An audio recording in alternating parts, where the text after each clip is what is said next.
Hey, what's up, y'all? It's Charles Derrick. This is J-Rob. And this is Bringing the Noise.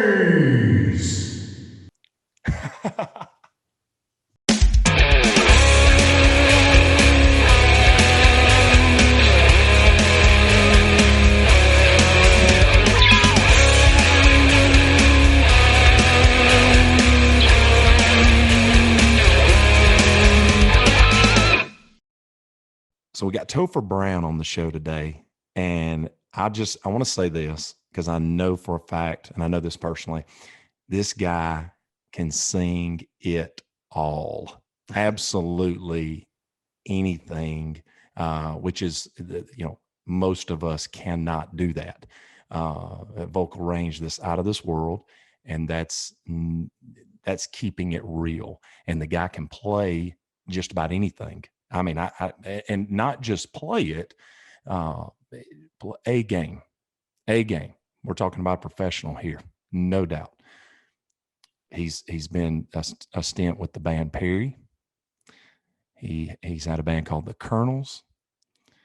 He's had Topher Brown and the Family Business. He had some years with the Jason Miller Band. He now has Keys versus Strings, and every one of those bands I just said been successful, very successful people. Okay. Actually, more successful than I'm going to say 80% of the bands in this region, no doubt. Okay. That's really hard to do with one band, much less all those bands. Okay. He's won Best of Jackson awards 5 years in a row. And that was with the Colonels, Jason Miller Band, and the Topher Brown and the Family Business. He won Colgate Country Showdown on the local level, the state level, then went to South Carolina. And I hear there's a funny story about South Carolina. Maybe we can find out a little bit about it in a minute. So the guy's all around talented. He's a sound engineer. I've worked with him, sound engineer, music producer, very, very good too. Okay. This guy's a worship pastor, loves the Lord. Okay. He's got a beautiful wife, Virginia, and he's got a little girl named Lawson. We got Topher Brown on the show, y'all.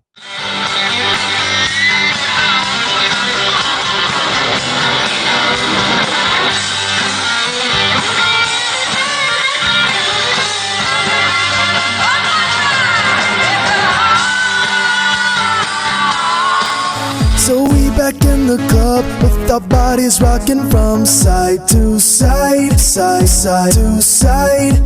Thank God the week is done. I feel like a zombie gone back to life, back to life.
I said, my God, all along.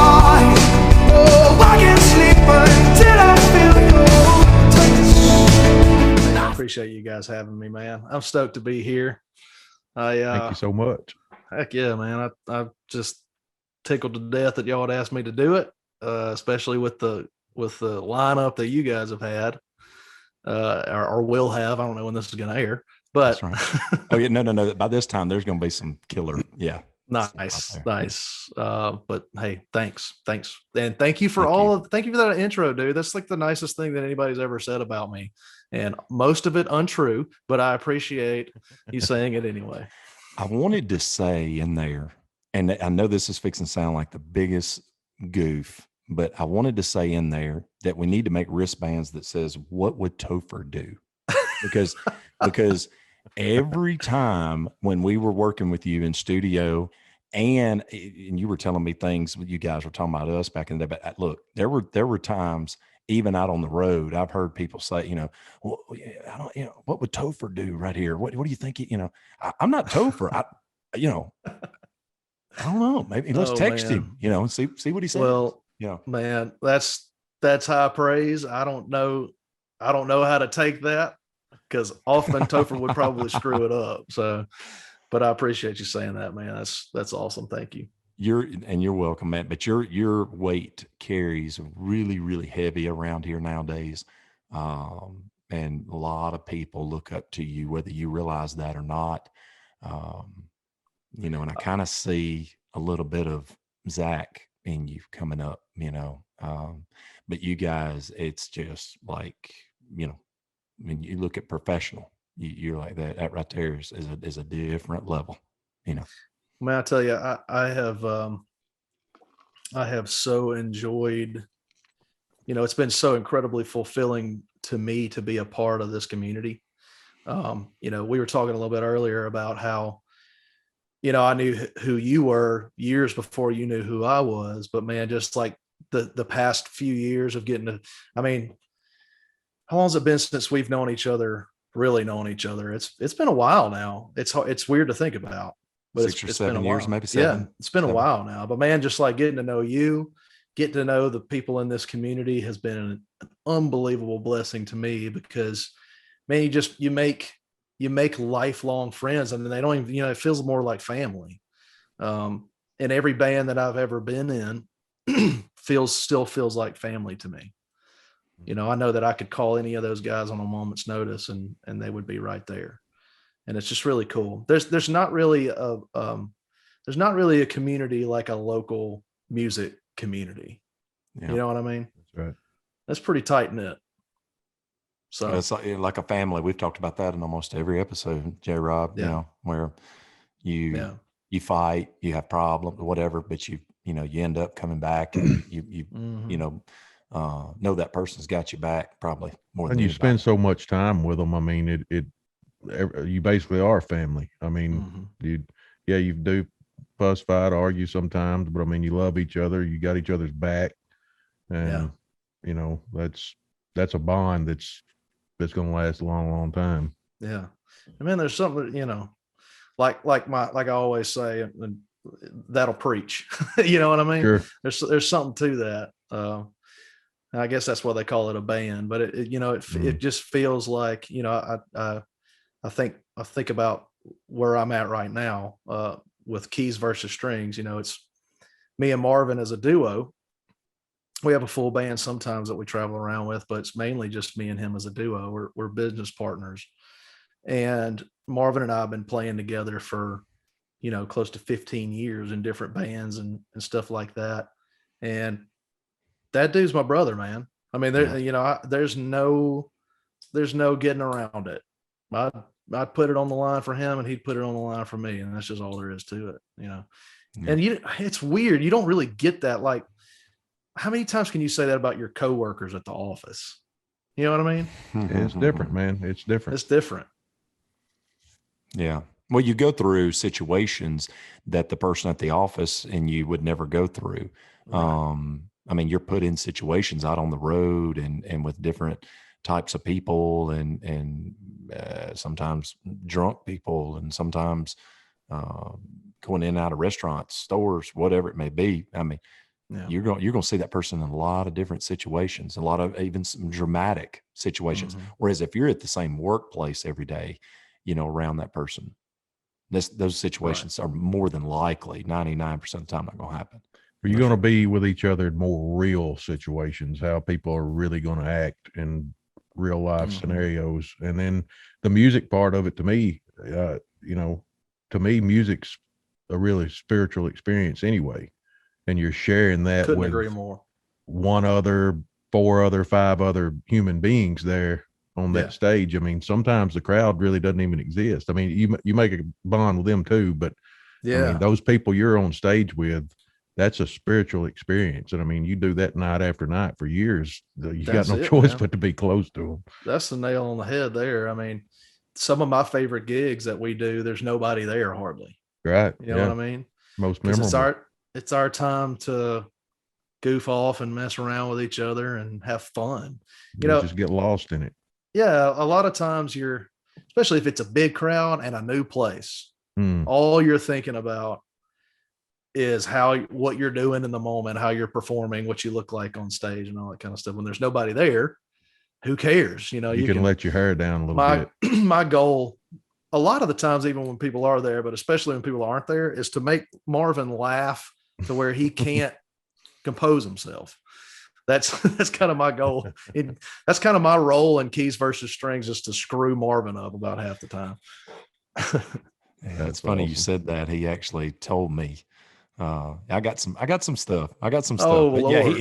he said something about you guys trying to screw each other up on songs and lyrics and just where maybe the person laughs so much they can't make it through the song. There was one night, we use the in-ear monitors, and there was one night we had, we're running our own break music from the iPod on stage, and I got the iPad in front of me. That's the mixer, and I should have sent you this video, but I pulled up a video of it on me, and I basically said, watch this. And Marvin's over there singing and playing, and I turned that break music up all the way in his ears as he was playing and singing. So like the Commodores were going off in his head while he's sitting there playing something different. And oh my gosh, you should have seen the look on this guy's face. He was so confused. He didn't know what was happening. He's looking at me like, I'm not playing this. Priceless, dude. What's priceless? So that's my role in the band. Strings, vocals, screw around with Marvin. That's about it. That's about all I do. Dude, we got to. I know we've been saying this to everybody, J. Rob. We got to go see him because I've been watching videos, and that is the most entertaining duo. I mean, because you think of a duo, it's going. And no offense, I love duo, but it's like, okay, it's not a full band. You know what I mean? Yeah. But with them two, it to me, it's pretty full. It sounds pretty cool. Well, I was extremely impressed with initially with the musicianship, watching the videos, and like both you guys are aces. But then, it looked like you were really having a good time too. Oh man, it's an absolute blast, and of course, there's only 2 of us most of the time, so our goal is to try and make it as full as it would be if you were watching a full band. Yeah. And so of course we implement tracks in that some, but we also just try and fill it up with just the 2 of us, whether it's me looping something on guitar or beatboxing from time to time, which is just ridiculous. But whatever it is, we try and put on a show. And I think that's one of the reasons that we've had some moderate success, is that it's entertaining, but it's entertaining to us too. You know what I mean? We're entertaining an audience, but we're ourselves being entertained, because the entire show is unscripted. I mean, we have some songs that are, going to be baked into the set at some point during the night, but there's no set list. There's no preconceived plan or agenda for the show.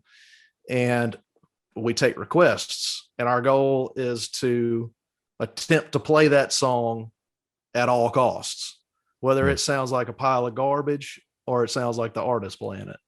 And what I always say on stage is, hey, we're taking requests tonight. We may know it, we may not. If we know it, we'll definitely play it. If we don't know it, we'll definitely play it. It just probably won't sound very good. You know, we just have fun, man. I mean, this is really, out of all those bands you listed earlier, I think this is the most fun I've had in music up to date. I can pretty honestly say that. I'm having a blast, dude. You know, when you strip it down to just two guys, you take so many egos out of the equation. Sure. And I'm definitely not throwing any of my past bandmates under the bus, because they all would agree with me. And when you take some egos out of the equation, you're only dealing with one other guy. Yeah. Oh man, it just goes so smoothly. Sure it does. You know? That, and you obviously loosening things up, doing the, you know, being unscripted like that. Like there's no pressure to me. It doesn't sound like. It's like, just let's go out here and just do the thing. That's it. That's what we do. And sometimes, you know, I'm not going to say that it goes swimmingly every time, but you know, so far so good, I guess. Do you think, all right, because the whole time you was telling this, I was thinking about when I first got going in about 2004, right? Yeah. Nobody put real out. It was all like just total fabrication and like total some smoke. Oh, dude, it was all just all killer, no filler. You put up, you don't say anything that makes it seem like you're not a freaking rock star, even though you're not anything. Right. But you put everything out there that just makes you look as good as what those other people are putting out there, which is all great stuff. Mm-hmm. But these days, I don't know if the internet's changed this or what, but it seems like these days, maybe because of what also just happened in our country, people are tired of BS. They want the real. They want, you know, you almost get further with people, you know, being more vulnerable and being more, cut the ego, man. Just cut that ego out. Be an entertainer when you're on stage, but turn that thing off when you get off. Yeah, man. That's what it is. I 100% agree with that, because it's like, I remember those days, and even then, I'm sure we'll get into some of the Band Perry days, but even in the Band Perry days, you know, we've got stage coaches and stuff like this that are teaching you how to be on stage, how to perform on stage, how to put across a certain emotion on stage. And I get it. Don't get me wrong. I understand, like, when you're up there, you don't want to be all sad and droopy and moping around the stage because you're not having a good time. You know what I mean? You want, if you're not having a good time, understand how to cover it up. You know what I mean? Understand how to play the part. I get that totally. But what I think people respond to more is the vulnerable side of, especially musicians. I mean, musicians are artists, man, and artists are supposed to be vulnerable. You know, we're putting ourselves out there, and it's not always sunshines and rainbows. You know what I mean? It's oftentimes not, because we got to go home at the end of the night. You know what I mean? We got to wake up. We're only this person on Friday and Saturday. We got to wake up on Monday through Thursday and be a real person. You know what I mean? Yeah, well, that might make you more relatable to a fan. You know, to show that you got a little show some weakness there. That's that you're not just Superman. So like, oh, they're kind of like me. You know? Yeah, that's right. And I think there's a difference between there's I don't think I know there's a difference between arrogance and confidence. Mm-hmm. You know, if you're confident in your abilities on stage as a musician, as a performer, as an artist, that's going to come through. I mean, if you're just a confident person in general, that's going to come through in your music. But there's a difference between that and like being up there and I know I'm the baddest and I'm going to show y'all, you know, you ain't ever seen nothing like this. And while that may actually be true, I don't think that really anybody responds to you actually acting that way. You know what I mean? Yeah. Like, I'm sure they're having a good time. Oftentimes they're probably not aware of what's going on stage anyway. You know what I mean? Sure. Yeah. If you got them locked in, and I know I've been to several trademark shows and I've seen a bunch of trademark videos. I know how you guys rope that audience in, but I mean, a lot of guys can't do that.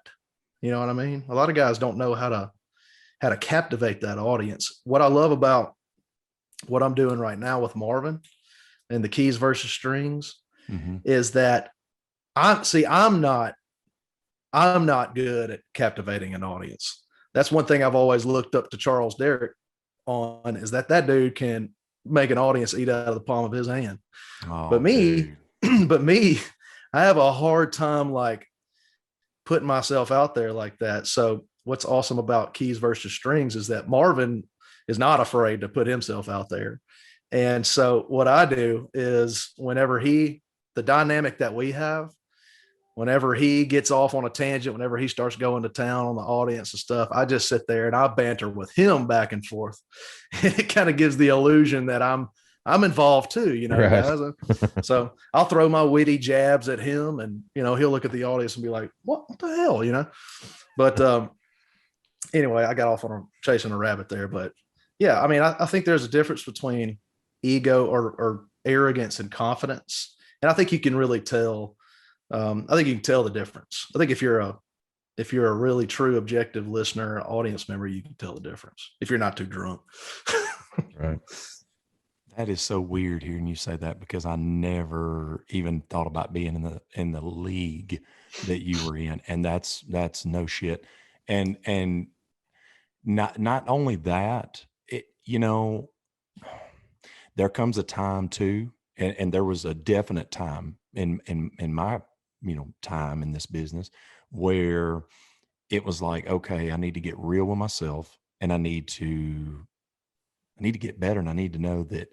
And I think in some ways, I know this is going to be really weird, because in some ways I almost had to come to terms with, man, okay, it's taken some of my ego a little bit, like, because now I'm kind of like, you know, Ric Flair in the later years of like, just like lost, like, I don't remember being the man kind of thing anymore. I know that sounds so whatever, but ego is, you know, I get it. It's a weird thing. But it was Absolutely. like, man, you know, I need to work. I need to go to work, man. I need to be, you know what I mean? I need to go back to the woodshed and all this kind of stuff. Yeah. And, you know, and I've said the same thing a lot, and it's so true, but it was like, okay. And then I reached a point maybe a couple of years later where I was like, all right, now you need to turn the juice back up of, like you were talking about, trying to captivate the crowd and being like, man, I'm the man, you know, or, you know, turning that back on stage and not being like, I hope y'all don't see how freaking bad I am. You know what I mean? Like, it's weird, man. It's all right here. That's you know, right. It's all between the ears, man. You know, that's it. That's it. I mean, self-perception is an ugly mistress. You know what I mean? Mm-hmm. It's hard, man. It's hard to self-reflect, especially when you're a musical artist, because, you know, for me, I don't know about you guys, but I'm my own worst critic about everything. Sure. And, you know, Marvin beats me up all the time about me not getting my original material out faster than I do. And I'm like, man, you got to understand, I listen to it so much that I wind up just hating it, you know, and I don't want to put it out there. And I know that, you know, there's some folks out there that it might resonate with, but I'm always at that point where I'm like, it's not ready yet. It's not ready yet. And it probably is ready. And I'm nitpicking it to death. You know what I mean? And so that kind of self introspection aspect of this game is really tough, because it does, like you said, I mean, it does a number on your ego. It does a number on you. It kind of puts you in your place, you know, especially if you have somebody tell you the truth. Like if somebody comes up and says, we were playing at this place in Hammond one time, me and Marvin, and we played the old hymn of the faith, Wagon Wheel, right? And so we're playing Wagon Wheel. No, I'm sorry. It was Drops of Jupiter by Train. We're playing Drops of Jupiter by Train. And I can see you singing that right this now. Dude, you know, there's that line, did Venus blow your mind? Was it everything you wanted to find? Miss me while you live. And this guy, and I must have forgotten to sing that, or I probably sang something in its place or something. And this guy came up and said, hey man, I love that song. Man, you didn't get those lyrics. You didn't hit that lyric though. I was like, what are you talking about, dude?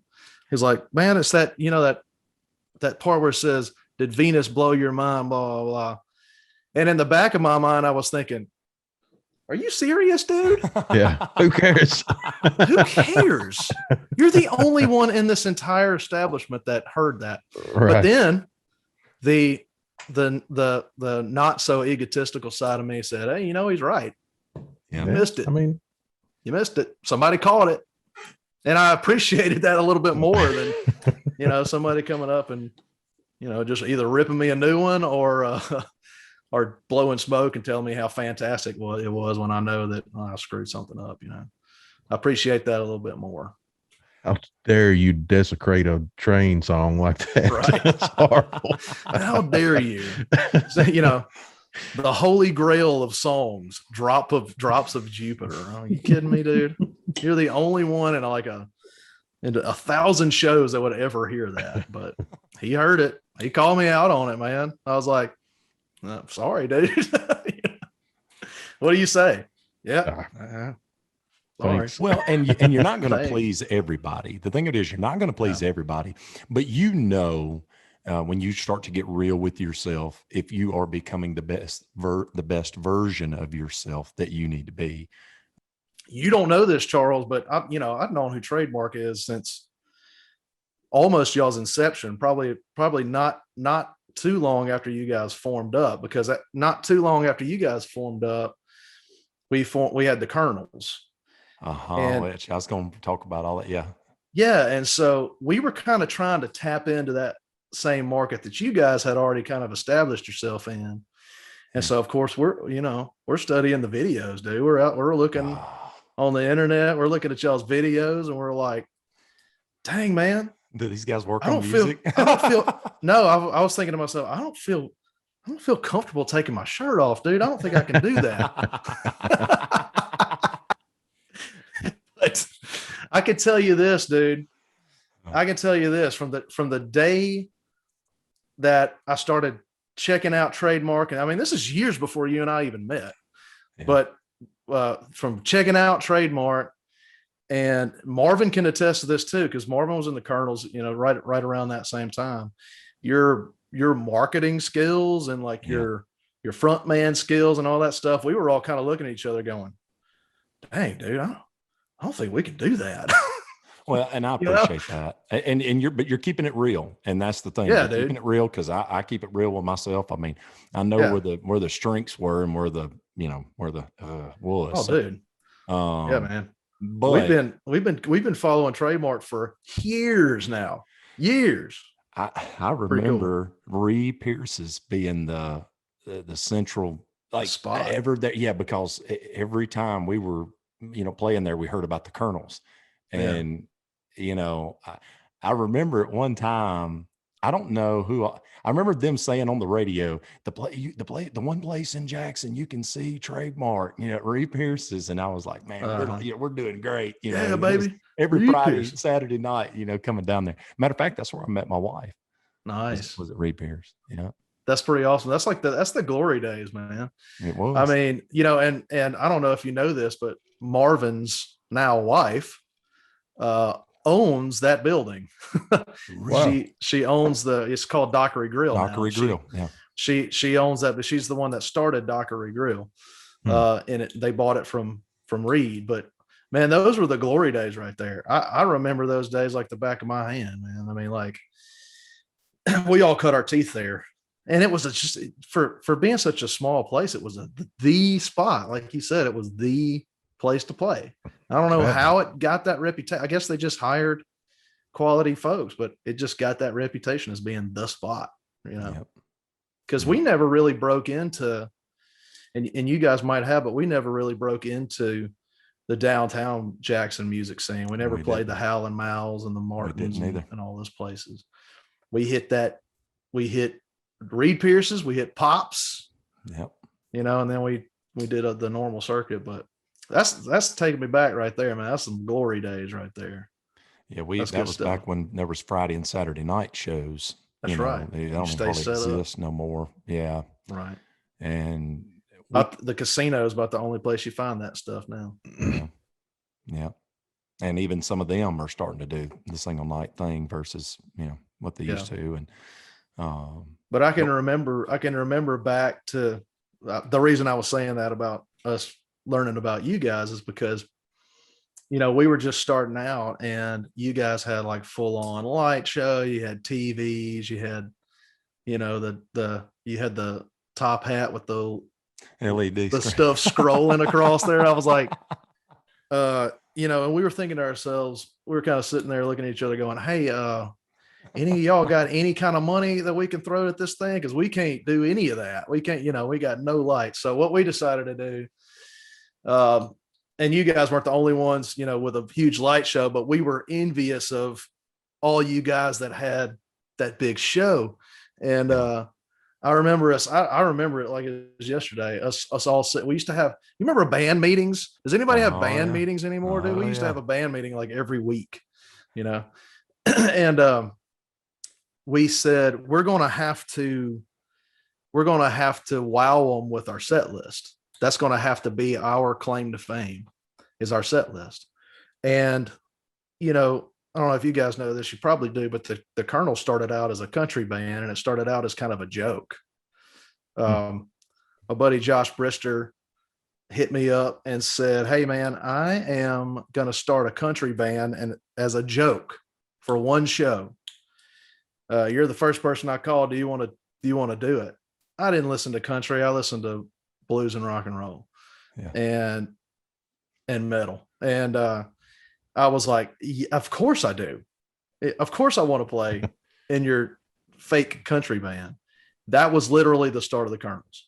It was me and Josh coming up with a set list that we thought was the cheesiest thing we'd ever seen or heard of in our lives, and putting a band together and going and playing at the Warehouse on Highway 18 in Raymond. Oh, wow. Yeah. Yeah. And what wound up happening is about 250 people showed up because we promoted the crap out of it. You know, we were like, you all need to come see this. It's about to be a spectacle, you know?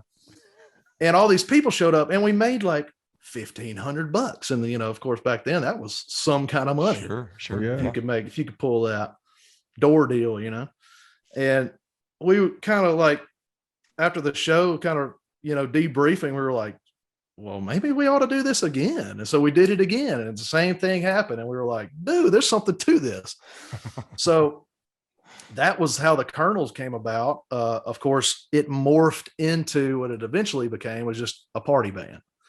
And we made a decision, hey, we've got to win them over with the songs that we play.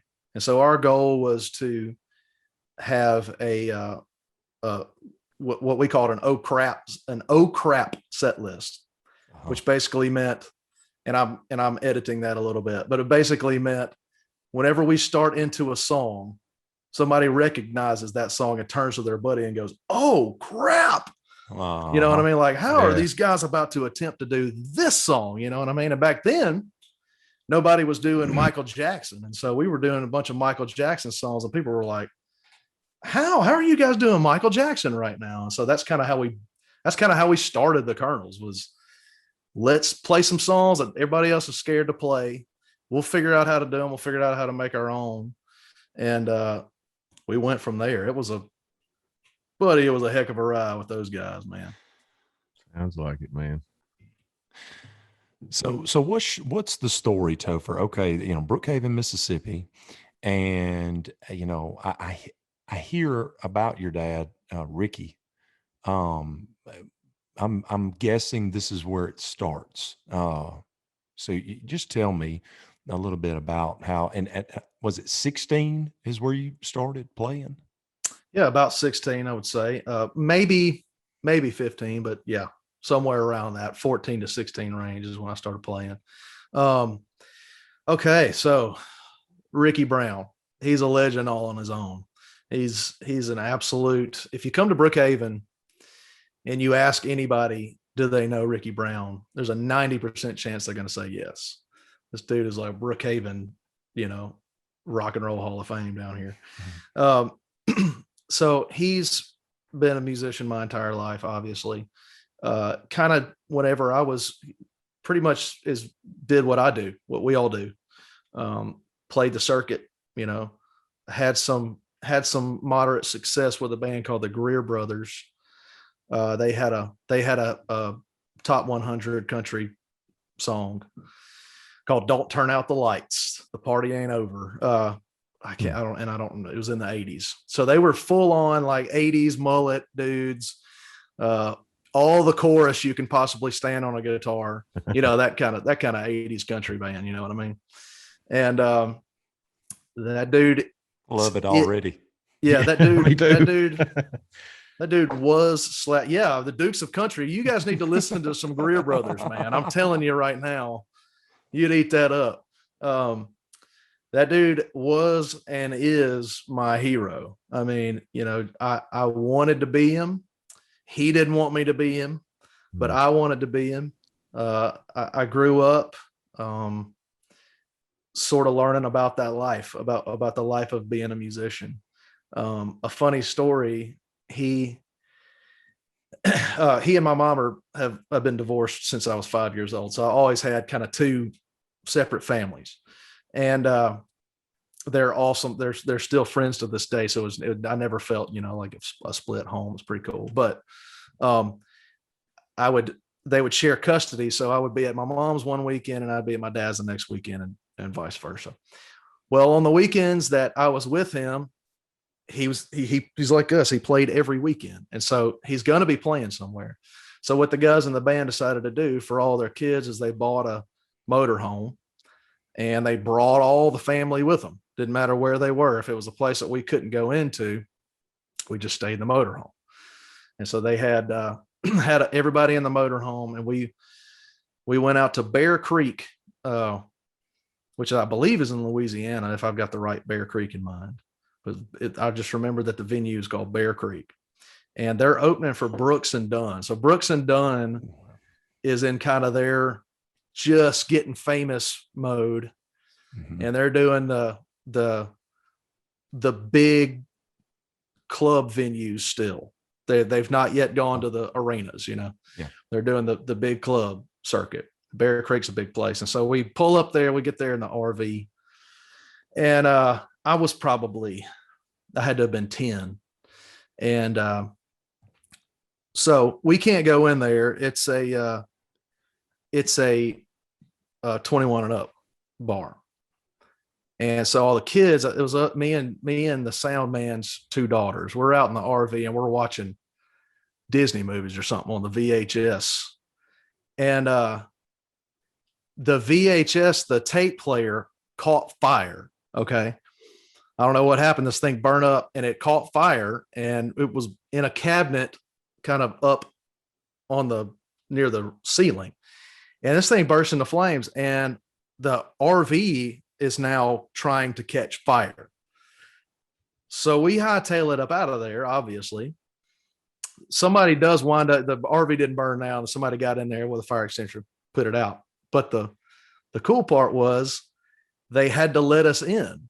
So here we are, about 12, 10, and 8-year-old kids. We're up in the bar. All of our parents are in there. Everybody's feeling good, if you know what I'm saying. And we're listening to Brooks and Dunn play.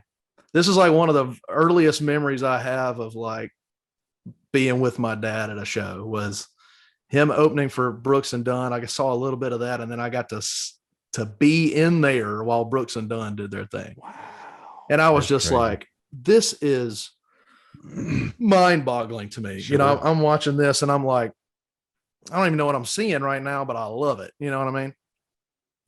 And so that was kind of the start of me wanting to get into being a musician. But as you guys with you guys, I know, Charles, you have kids, but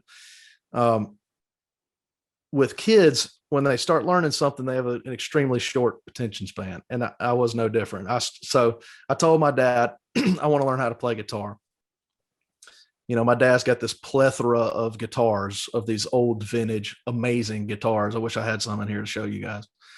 But he has this old 60-something Martin acoustic guitar. And he put that guitar in my lap, and that's what he wanted me to learn guitar on.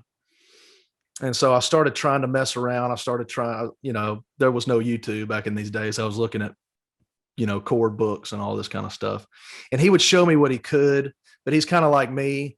with kids. I love my kid, but it's hard for me to like sit down and be like, okay, step one, put this finger here, you know. So he would be like, you got it, just keep at it, you know, kind of a deal. Yeah. And I remember just being like, this is too tough. I can't do it. My fingers hurt. I don't want to do it. So I threw all of my time and energy into sports.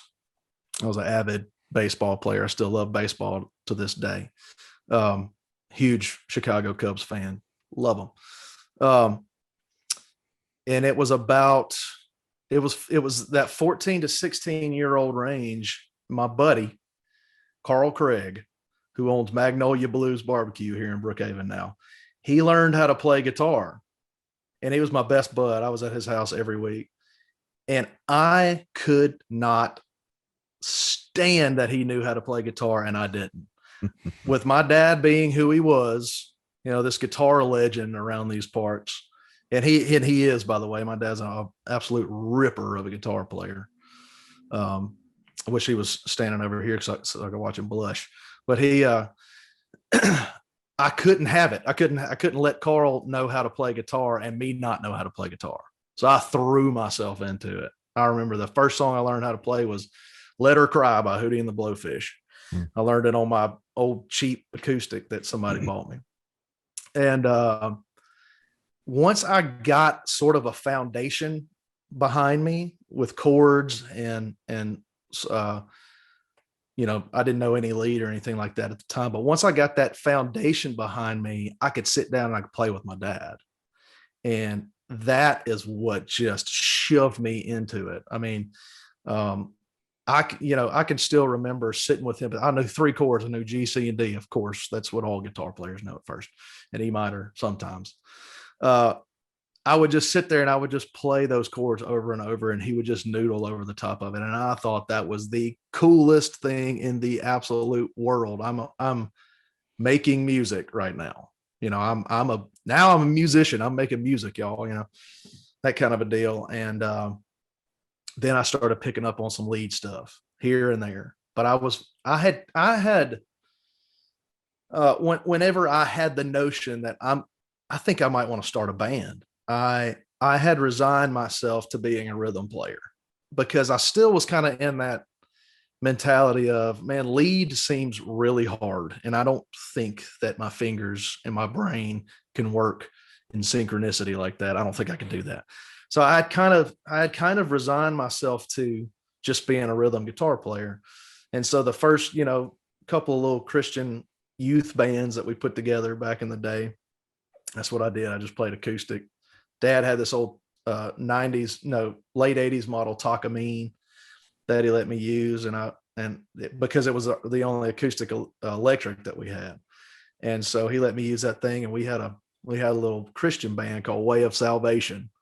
And we were terrible. I mean, straight up the worst. But we were like the only 16, 17-year-old kids in town that were doing that. You know what I mean? Yeah. And so we felt like rock stars, but we were awful, absolutely awful. We didn't have any drums. We hit our keyboard player hit play on the drum sounds on the keyboard. That was our drums. It was terrible, absolutely terrible. But I gradually, and I know I'm being really long-winded here about this, but oh man, it's great. I gradually figured out that I could throw in little lead licks as I'm playing rhythm guitar. Shoot, I got a guitar behind me. You know, if I'm sitting here playing just if I'm just doing that, which I always was, I can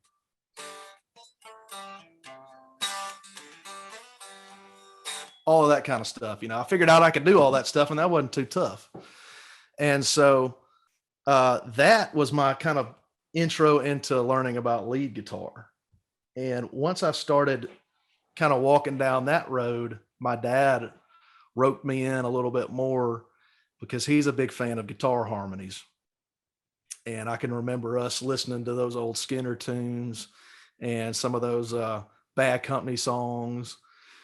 and learning, and me sitting down, learning note for note these lead lines so that I could play guitar harmony with him. And so by this time, you know, I'm 18 years old or so, and I can get into the places and go see my dad play.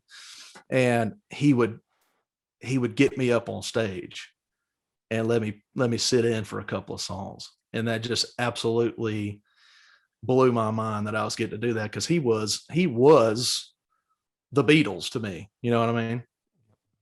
And so that was it was my intro into lead guitar, and it was also my intro into being on stage with a band, a real band.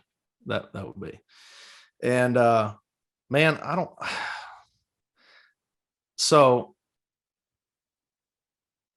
that was really the beginning of my musical career. I had once I figured out that I was at least good enough to get over the hump of learning a little bit about guitar, because as you guys know, once you get over the hump, the sky's kind of the limit. You're kind of always learning.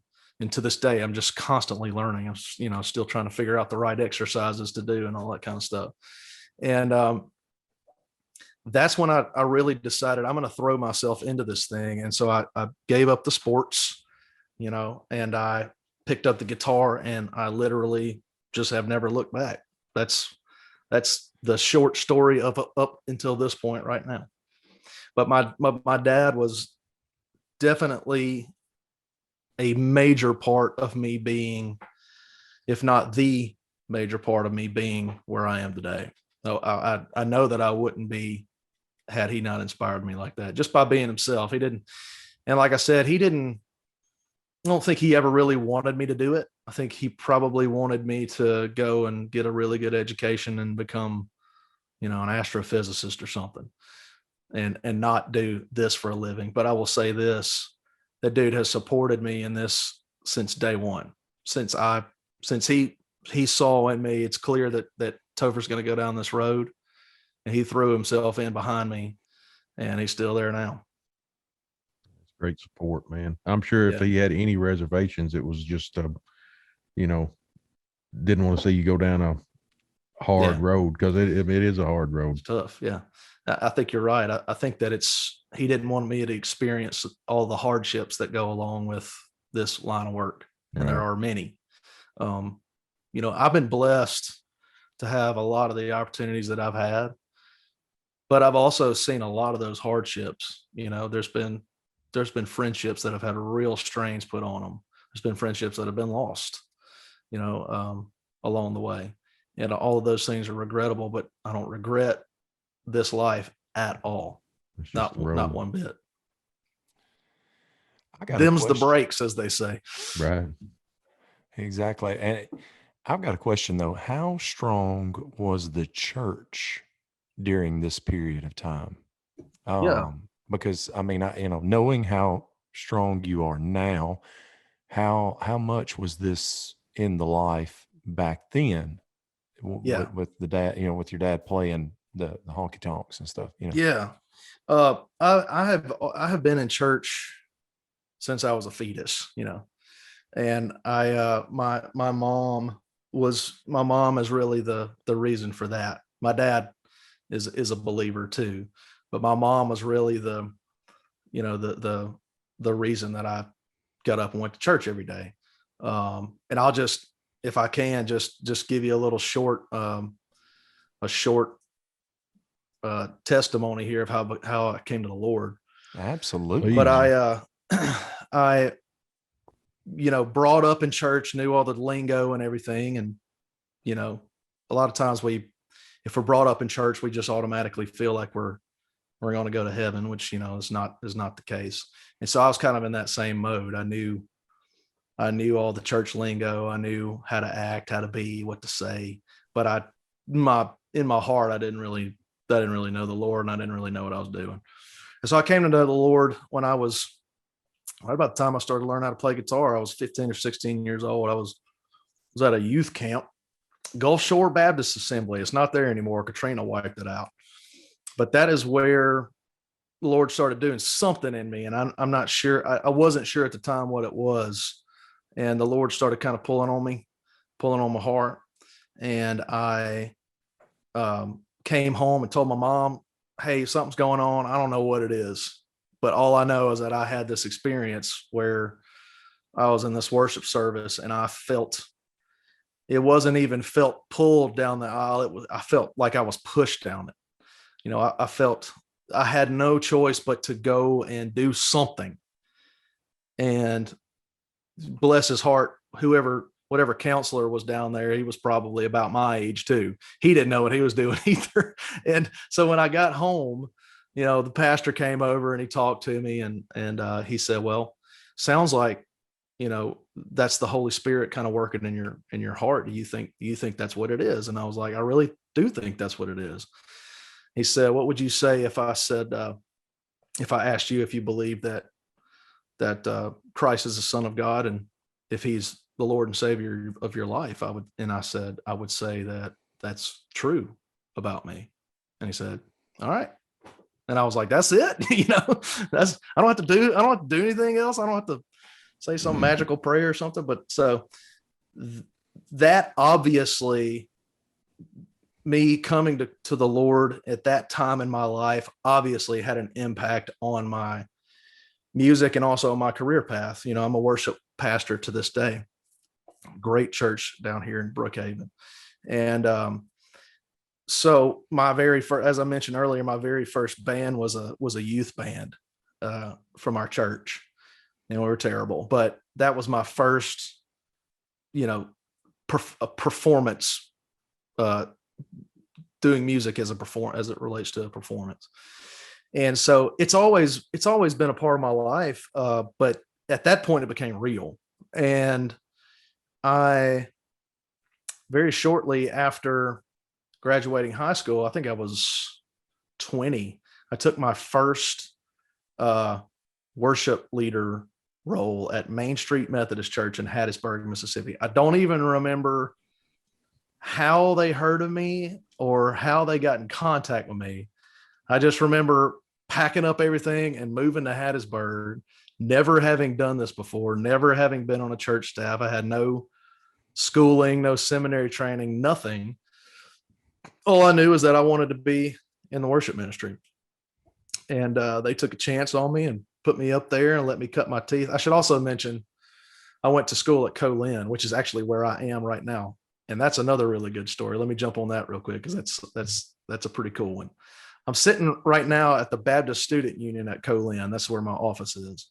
And whenever I was at Co-Lin, 2001, 2002, the Brother Bruce, the BSU director here, he's the one who really gave me a shot, because I walked in there and I told him, hey, I could play guitar and I really think that the Lord's calling me to do worship ministry. And he said, well, get up on that stage in there and get after it. And I was like, okay. And so I did. And so that's where I kind of learned how to be a worship minister, was right here in this very building that I'm sitting in right now.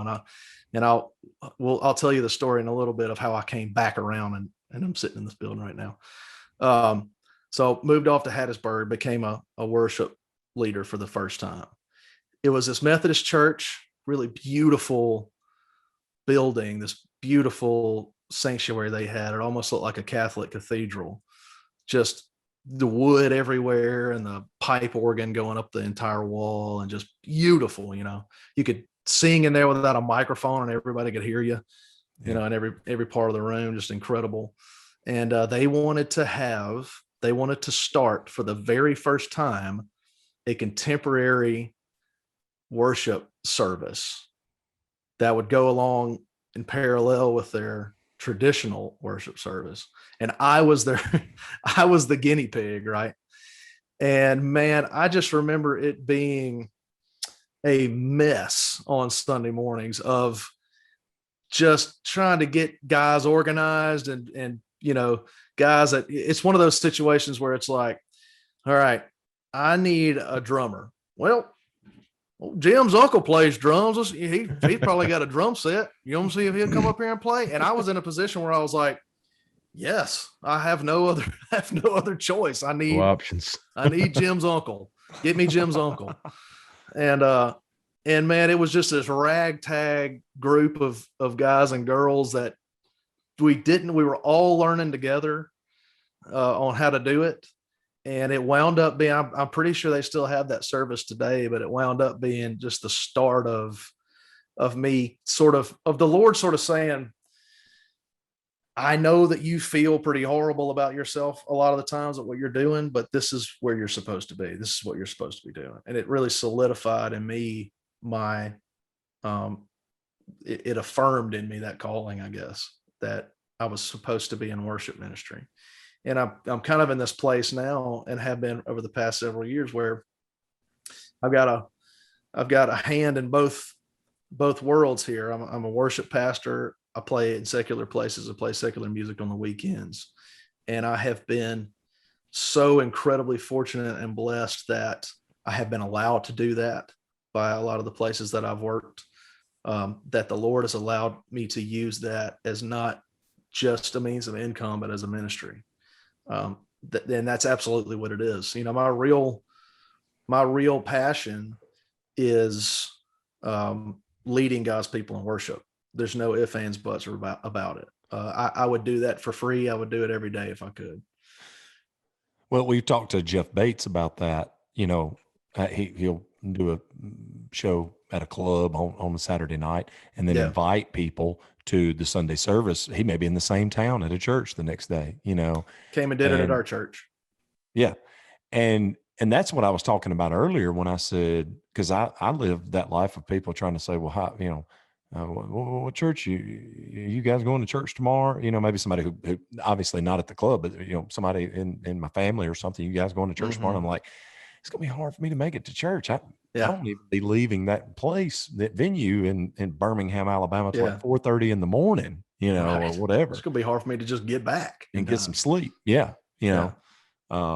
But man, I tell you, commendable, you know, because from my knowledge, you know, Christ went out into the places where the sinners were, and where a lot of the Christians, you know, maybe, you know, didn't go, but to try to, you know, bring them to and teach them about it, you know. And that's absolutely right, man. And that's exactly where I'm at these days. I was just talking about this with my boss, Brother Bruce, who's the BSU director here. We were just talking about this today, that it's not the for people like me, for people that are Christians, but that are often in these places that are of the world. In fact, I am occupied by a lot of these places that are in the world. For people like me, you would think that the thing that I would fear the most would be scrutiny and criticism from people who are non-believers, but it's actually the exact opposite. It's the church that we fear. It's the deacon on Sunday morning who comes in and says, you ought not be playing in that bar, you know, and then coming in here on church on the Sunday morning. And I'm like, you know, I hate to say it, but when's the last time that deacon of 25 years has ever shared the gospel with anybody in his entire life?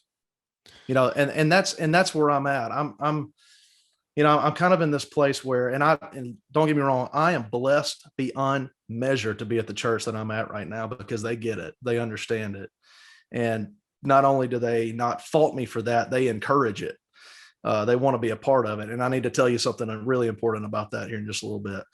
But I'm finding more and more that it is the I call it the American church instead of the church in America. It's supposed to be the church in America, but it's oftentimes it becomes the American church. It's more of a corporation, and they will kick you to the curb if you don't look like them, if you don't act like them, if you don't talk like them, if you smoke, if you drink, if you social curse. Standard. That's right. And it's, you know, it's eerily like what the Pharisees did to Jesus and the disciples, and we're towing a line, and it's discouraging, but it's also incredibly encouraging, because you wind up seeing who the real deal folks are.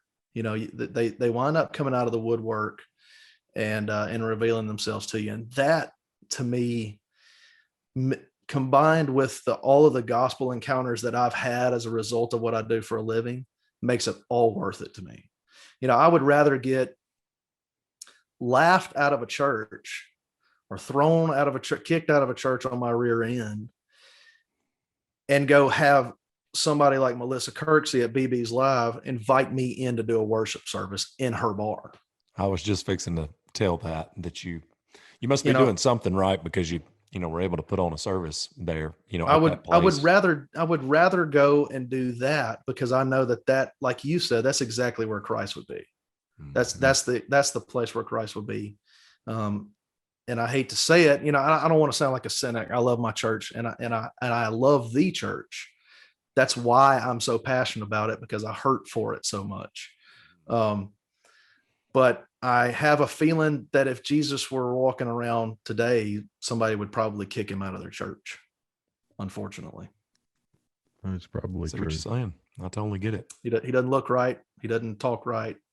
He's hanging out with them sinners down there at the bar. Right. So yeah, it's tough. It's tough, but it's, man, is it fulfilling whenever, you see the Lord doing some stuff and in places like BB's and other places that we've, me and Marvin throw in some gospel stuff into our set. And it's always funny, we'll throw in I'll Fly Away, or Will the Circle Be Unbroken, or something. And then there's been times where we'll go into Amazing Grace and we'll do it just like slowed down, stripped down, do it the old hymn. And sometimes I'll even stand up and I'll lead whatever audience we're in front of. I'll lead them in that hymn, and they're singing it just like they're in church. Mm-hmm. And it doesn't happen every time we do that gospel medley, but there's this moment that we have on stage where we can both feel what needs to happen. We can both feel what's coming. And he'll look at me and he'll give me that right there. And I'll be like, all right, here we go. We might get beer thrown at us, but here we go. You know what I mean? It's cool, man. It's cool. Everybody in there, it's not like every club you go to, the whole crowd in there is not a bunch of heathens. I mean, there's folks in there that, like us. I mean, just regular people that they might be having a drink, but I mean, right. They might get in tune with something like that you're doing and strike something in them, more often than not. Yeah. Right. I'm finding, it's really cool, man. It's really cool.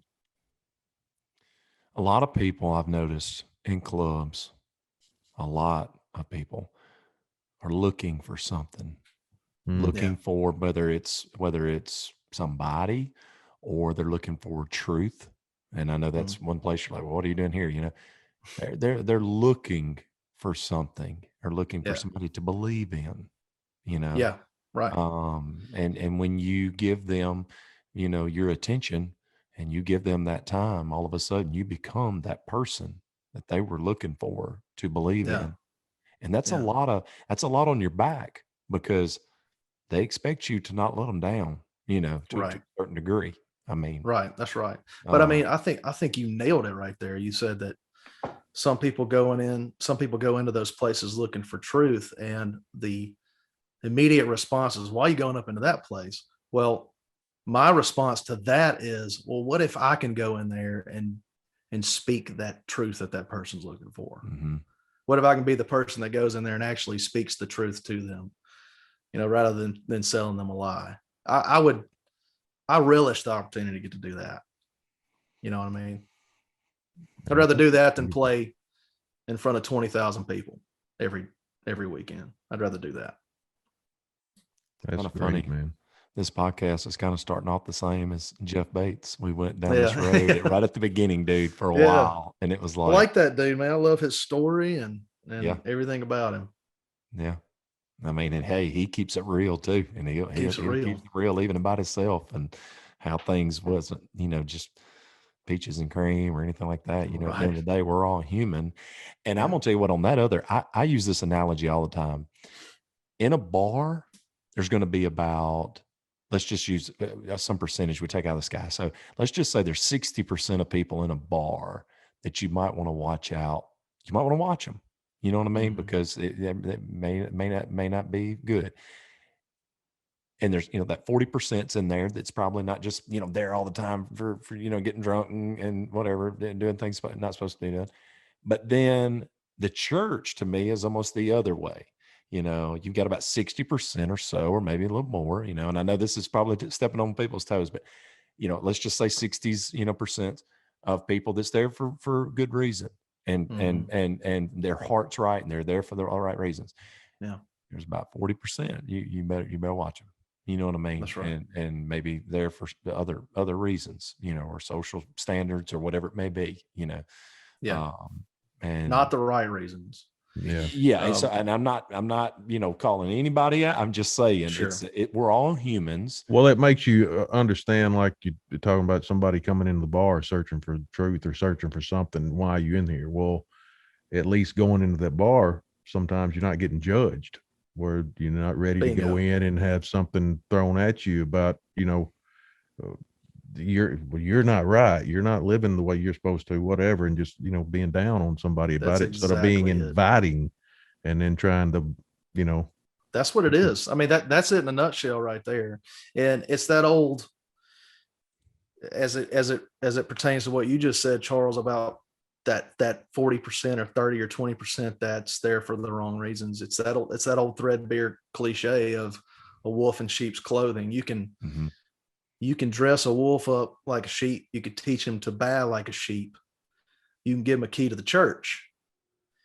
But the difference between a wolf in sheep's clothing and a sheep is when you prod that sheep with your staff, that sheep moves along.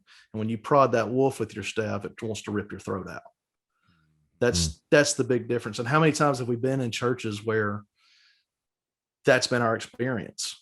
Somebody in the church has run us down, drug us through the mud, trying to ruin our reputation, all because of, for me, what I do for a living, for what I drink from time to time. Mm-hmm. It makes zero sense. And that's why I kind of liken it to, we're in danger of becoming very much like the Pharisees, very legalistic, very, you got to do it by the book or we're going to stone you to death. Yeah. But what it's going to do is it's going to cause people to lie a lot more, because nobody is perfect. And all this, we about to open up Pandora's box now. Let's do it, baby. All of this political correctness and all of this type stuff, and all this, all it is, at the end of the day, is not keeping it real. And at some point, things are going to have to, whether war has to happen or whatever, we're going to have to come back to real. And it's going to be, it usually happens in a bad way. Some people change, right? Some of those wolves actually do become sheep again in their lives, but it usually takes something bad happening. Drastic. That's true. Drastic. It usually, dude, I don't know what it is about us humans, but it usually takes something bad happening. Like, you might almost die, or you might lose your wife or your whatever, and it's like this wake up call all of a sudden. It's a hit and rock bottom kind of a deal. Mm-hmm. Correct. Yeah. I would have to agree with that 100%. I mean, I had my pastor at Centerpoint, now, I'll put it like this, he had somebody want to come up and debate politics with him. And he said, I tell you what, whenever I figure out this love God, love people thing, then I'll come and have a debate with you about politics. And that's really kind of the whole central point of the message. Man, you can be passionate about all of these different things. For example, I'm passionate about music to the nth degree. I love everything about it. I love the way it makes me feel. I love to play it. But I would rather have the Lord, I would rather have Christ than any of that stuff. And it's kind of getting, you look around the world, because I've got a 5-year-old daughter, and I know the kind of world that she's growing up in right now. And I can only do so much to protect her from what's going to come in her life. But what I can do is teach her how to love God and love people. And hopefully the rest of the puzzle will fall into place. I have political points of view for sure. I'm a red-blooded human being. I have political points of view. But man, who freaking cares? I mean, of course I care. Of course I do. I care. But what can you do? Well, yeah, but what can you do? What can you do? Big money, we've noticed this. But you can choose to love. That's right, man. You do have that option. And people make it real hard. People make it real hard to love them. Sure. Especially when, I'm of the opinion that the reason things are going pretty wrong in our country right now is because people have been deceived. People have been lied to. They've been deceived. And some of them have willingly pulled the wool over their eyes. They've done it intentionally because they're too afraid to face the truth. I feel like the truth often looks a lot like hate to people that don't want to hear it. To people that don't want to hear the truth, it often looks a lot like hate. That's unfortunate. But like you said, what can we do? All we can do is speak truth. That's all we can do. And we have to let the rest of it fall into place where it may. I don't know what that looks like, man. I don't know what that looks like going forward. But I'll tell you what I am doing. I'm holding my wife and my little girl as close as I possibly can for as long as I possibly can. Everybody. We have a church up in here now. I'm excited, man. Hey, that's all right. That's all right. With what just happened this past year, I think everybody has really, I mean, we've done talked about this in every podcast too. Everybody's done reevaluated everything and looked at what's valuable in their life, and maybe even set on a new I hope so, like man. me, set on a new new era and a new thing, and even praying that the American dream is going to even be there on down the road. Me too. So me too. All right, where in all of this that was great, because I may be skipping some stuff, but where in all of this did you meet Kimberly Perry? It was here at Colin. She had started a band. This is before the band Perry. She had started a band called Eutychus, and some of the guys from the music store for Brookhaven Music, where I worked, were playing in her band. Now, how they got hooked up with her, I'm not too sure. I mean, they are somewhat from Mississippi. Their dad Steve is from I believe the Jackson or Brandon area, something like that. So they have Mississippi roots. How they got hooked up with some of these guys at the Brookhaven Music Store, I don't know. But we used to have an annual concert here at the Baptist Student Union at Colin called Jam for the Lamb. And Kimberly had this band called Eutychus, and Boone Daldrell and a guy named Clark Beasley and a guy named Tyler Bridge, all from around here, they all played in that band. And that's when I met them for the very, very first time. And we just kind of struck up I think our band maybe opened for them or something like that, the little Christian band I had at the time. And so they got to hear some of my chops and stuff like that. Of course, this was way early on, and I wasn't all that good up to that point.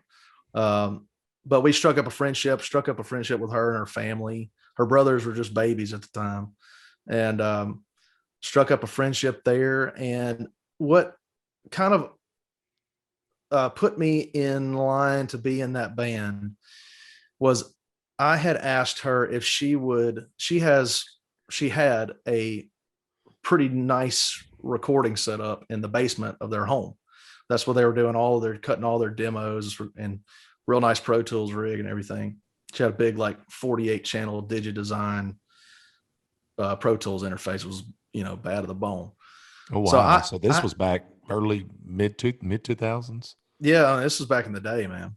Wow. This was early 2000s. So I asked if she would produce a demo for my band. I had a band then called just Topher, and it was a worship, not necessarily a worship music, but it was more like, Christian rock type of stuff, heavier stuff.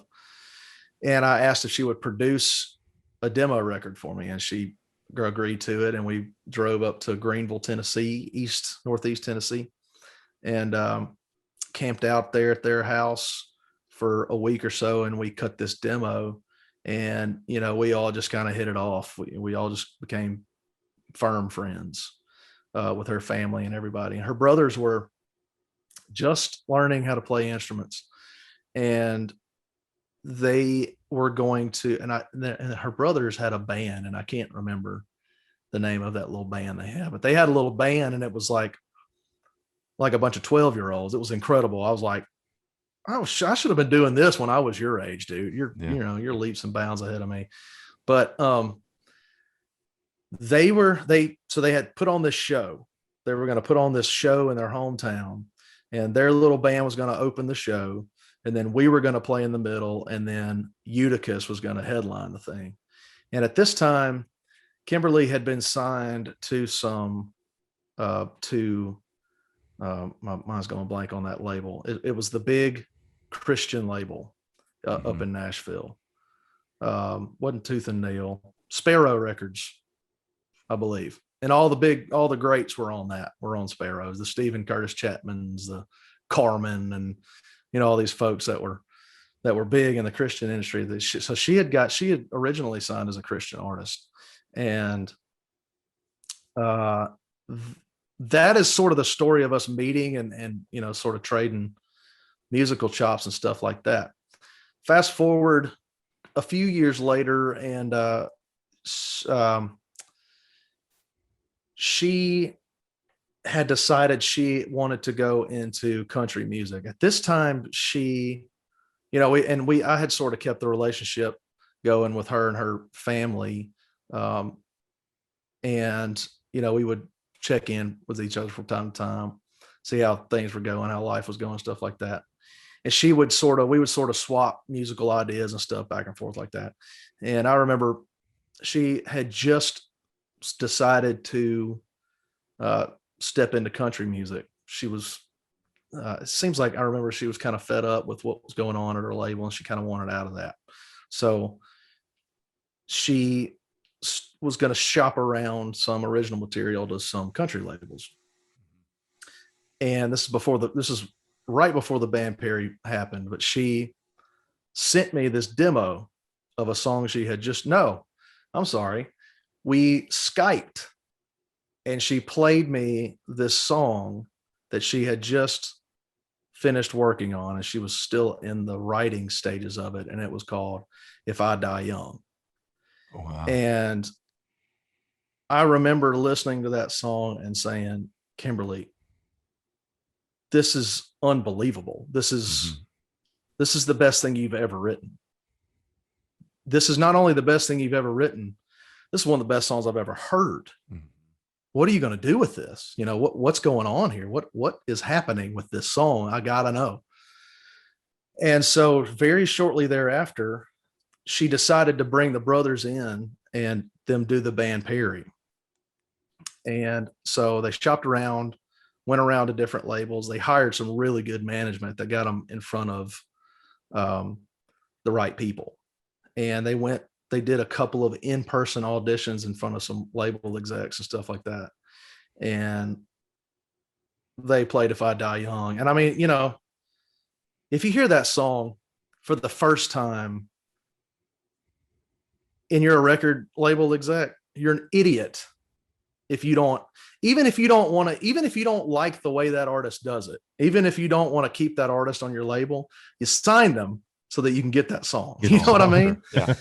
And so they got picked up. I think, was it Broken Bow? I can't remember exactly who it was at first. Republic Nashville.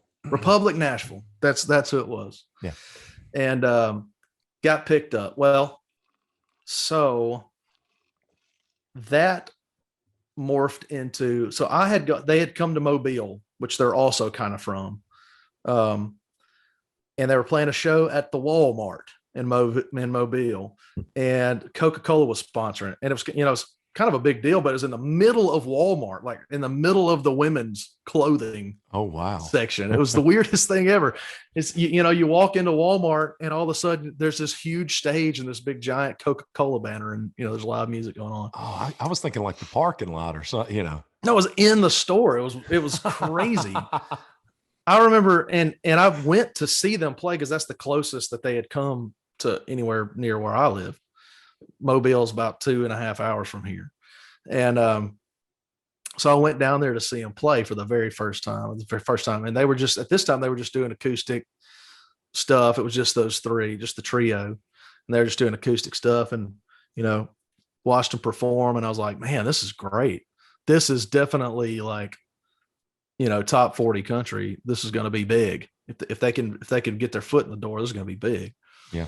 And hung out a little bit that day, and you know, got to hang out and chill with the family. It's been a while since I'd seen it. It was a good time.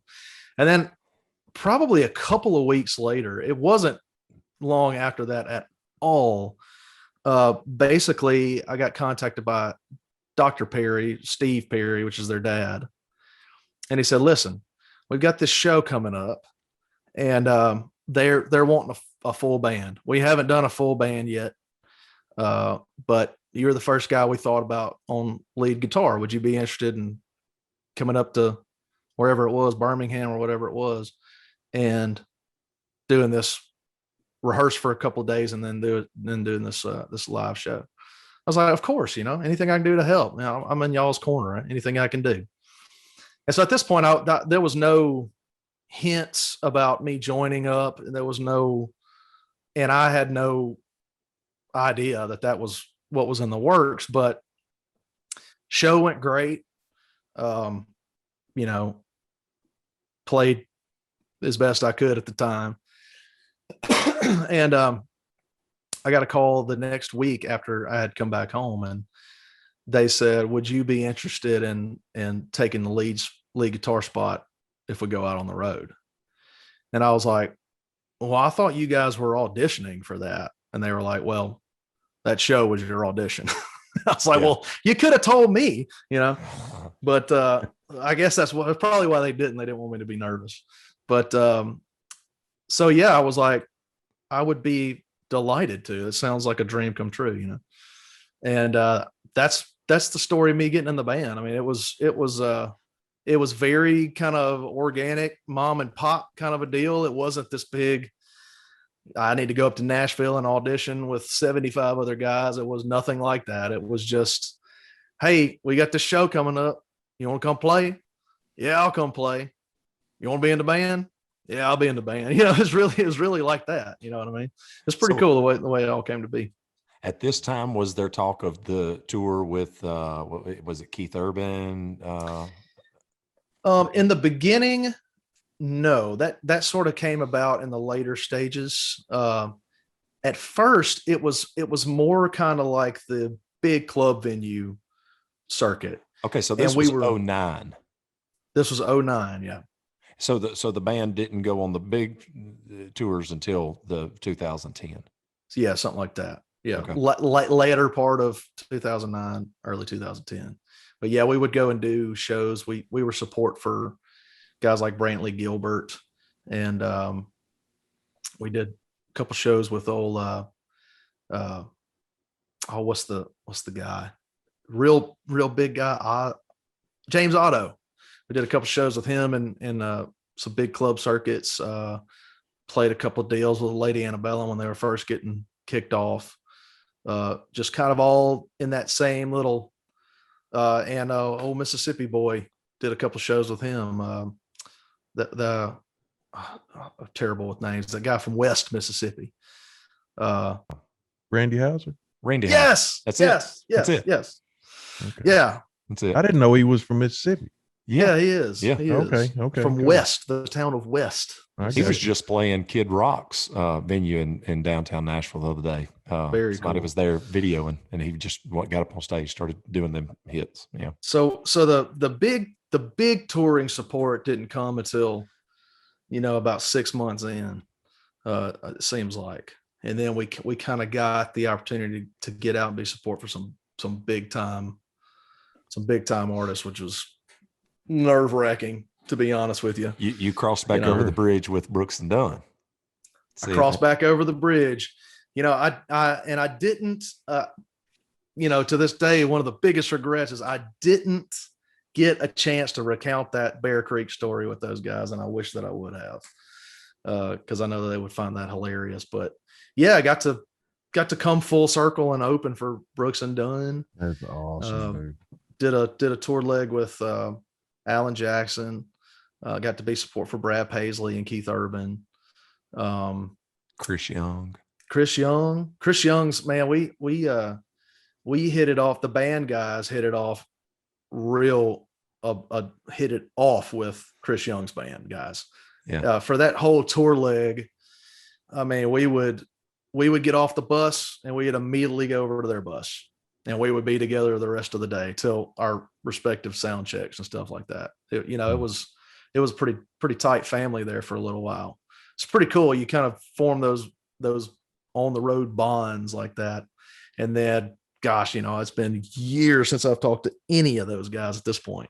It's kind of crazy, but it's good times, man. It's one of those times in my life where you don't really know how good you got it until afterwards, Well, sure. I say that. I don't really believe that. Really what it was just not being able to wrap my head around what I'm doing. That's really what it was. It was just like, I just went from playing Joe Schmo's wedding to playing at the MGM Grand and being direct support for Alan Jack. What is this? What is this life that I'm in right now? Yeah. So it was one of those experiences that shapes who you are for your rest of your future. That, that's the best way that I know to explain it. There was some really incredible fun times. There was some not incredible hard times out on the road. There was some homesickness, there was just all kinds of stuff. I was a 20-something-year-old kid, living on a tour bus, playing in front of thousands and thousands of people, and I didn't know what I was doing. You know what I mean?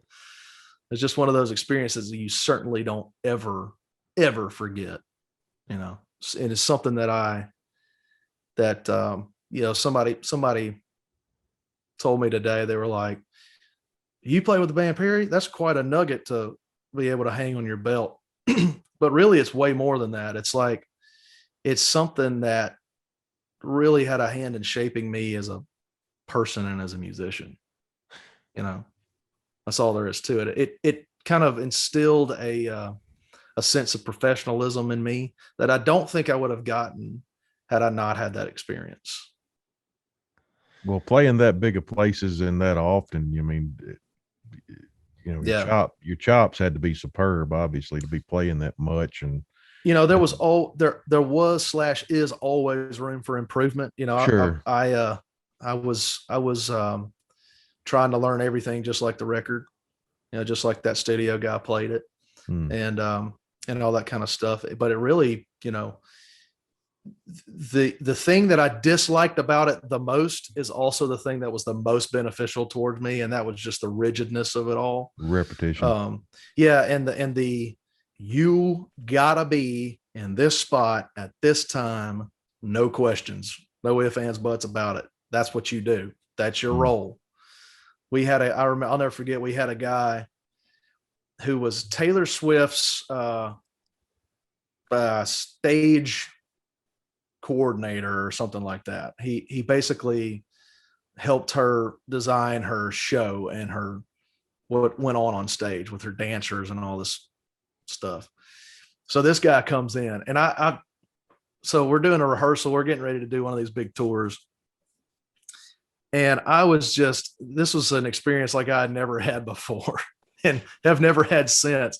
But this guy's like, he's this incredible personality, he's just bombastic.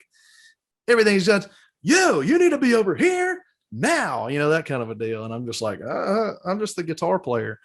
And, you know, he had like, he was like, all right, Topher, whenever you take a solo, it's your time to shine. You got to be out here at the front of this stage. I don't want you to cross this line right here until you're done playing that solo. And when you play that solo and you look at that crowd, you basically just look at them and be like, yeah, that just happened. And then you turn your back on them. I'll never forget. You turn your back on them like you just disrespected them and walk back to your place. And I'm just like, okay, I think I could do that. That's not really me, but I'll give it a shot. You know, So more or less like choreographed. it was choreographed, very choreographed. Well, I mean, not say very. There, you know, we didn't all stick to that every single time. You know, we tried to play the audience, tried to play the mood in the room. Sure. But there was definitely that like stiff, rigid kind of like, and especially but with being direct support for some of these big guys, like these big guys are going on at this time, and it doesn't matter if you're on the stage or off, they're coming. So get in gear. You know what I mean? Yeah. And so again, the thing that I disliked about it the most was probably the thing that was the most beneficial for me in terms of like molding me into being a professional at this. And there's something to be said for that, because I take pride in treating this not just as a hobby and not just as something fun to do, but as a true profession. I treat this with as much care and responsibility as I would if I was a neurosurgeon or something like that. Yeah. And that time on the road really taught me that. I haven't always done that to the best of my ability, but that time really sort of kind of drilled into my head. Okay, if you want to be successful, look around you. Everybody around you has reached this pinnacle right here. They're all successful. What are they doing? Yeah. What are they doing that's different from what you're doing? And, you know, that's kind of what I took away from all that. It was an incredible experience. Wouldn't trade it for the world. And at this time, I saw on an article where it says you switch between a Fender American Deluxe Telecaster and a 1973 Gibson Les Paul that was given to you by your dad. Where did you dig that up, man? He's got to be quite the reporter here. He gets Dang, scoops man. all over the place. I can't believe you. There's actually some articles out there, dude. Yeah, dig around on the old Google. Oh yeah. Yeah. That's hilarious. Okay. I'm going to show you that guitar. So yes, I have I don't have it in here, but I have I think it's a 2008 Fender American Deluxe. That's my Telecaster. That's my pride and joy. That's an old Nashville Telly back there, but it's my pride and joy. It's the guitar that whenever I don't know which guitar to choose, that's the one I pick, you know? And so I played that, and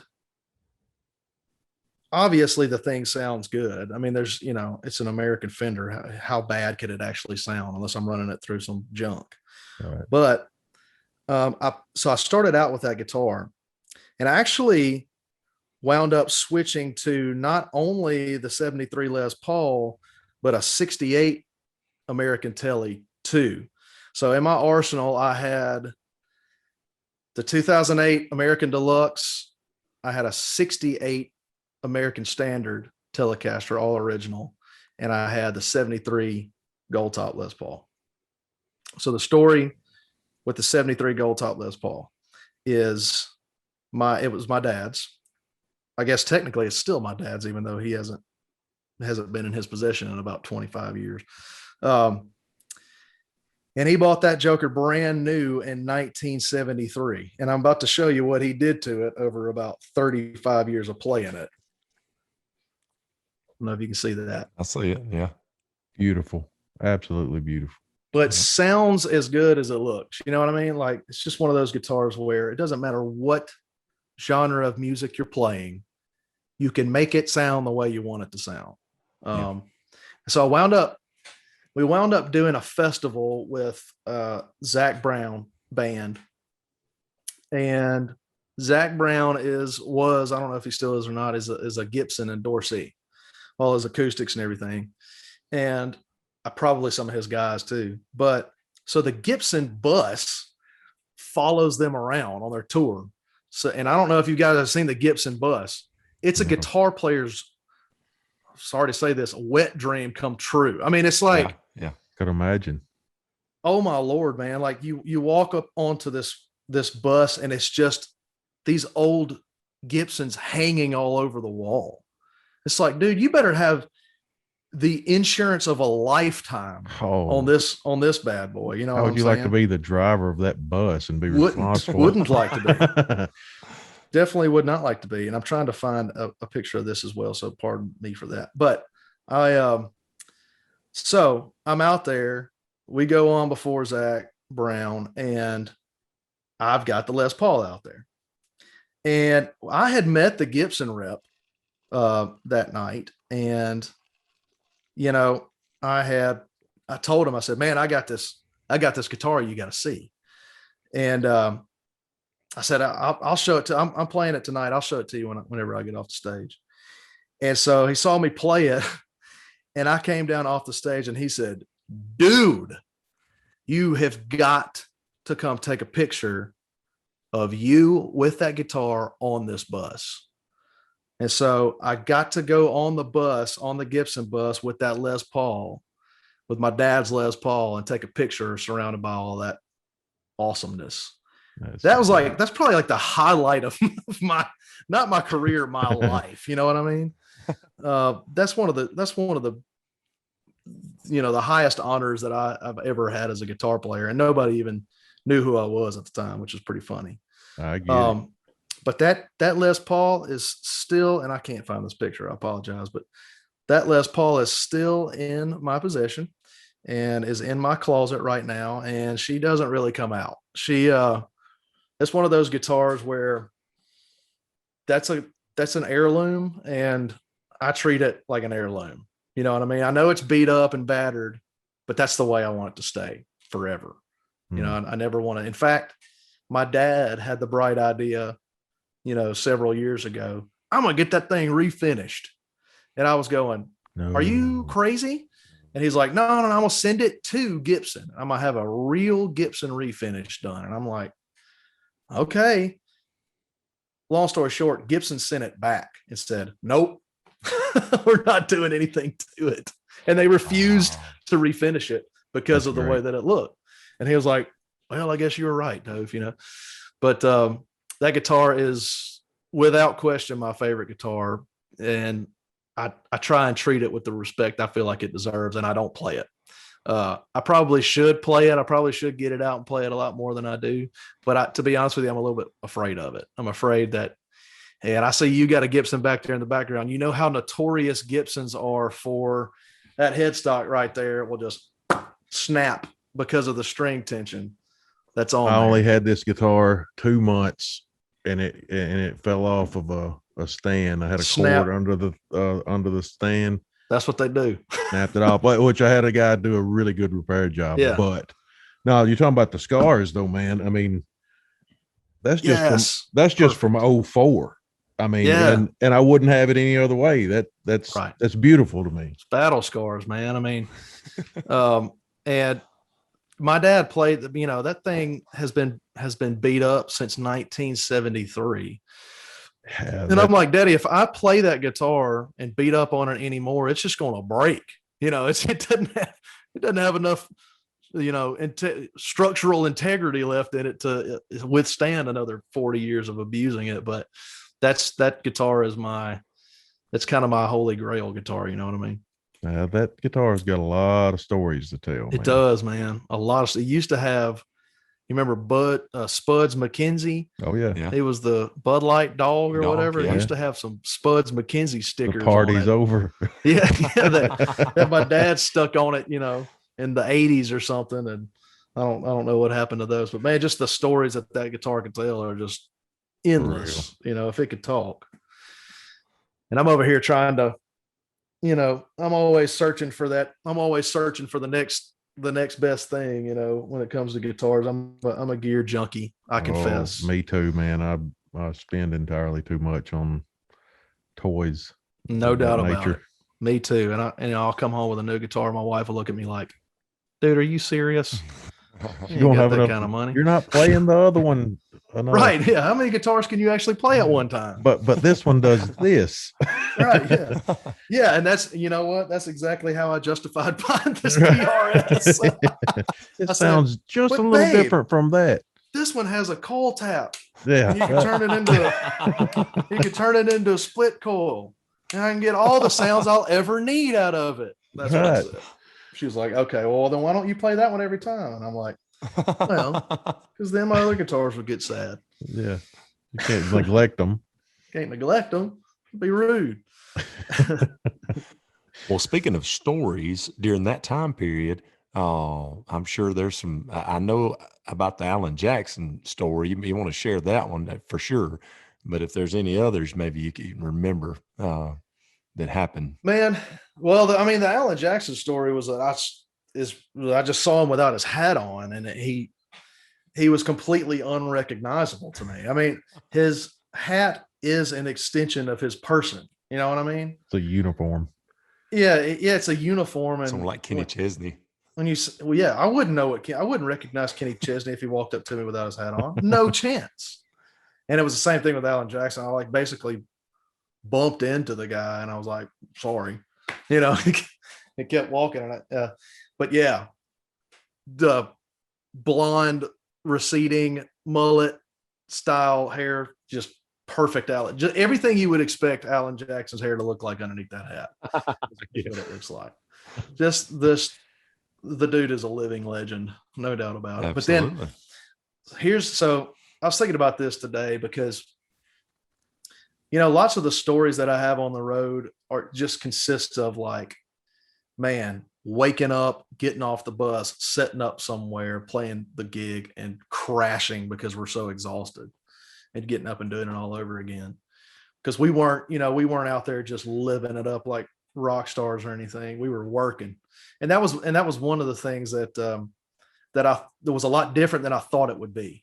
Whenever I got on the road, I was like, hey, baby, I'm about to drink every day, every night. There's going to be girls everywhere. And I got my rock star hair, and I wear these tight jeans, and it just wasn't like that, man. It was like, get up and go to work. But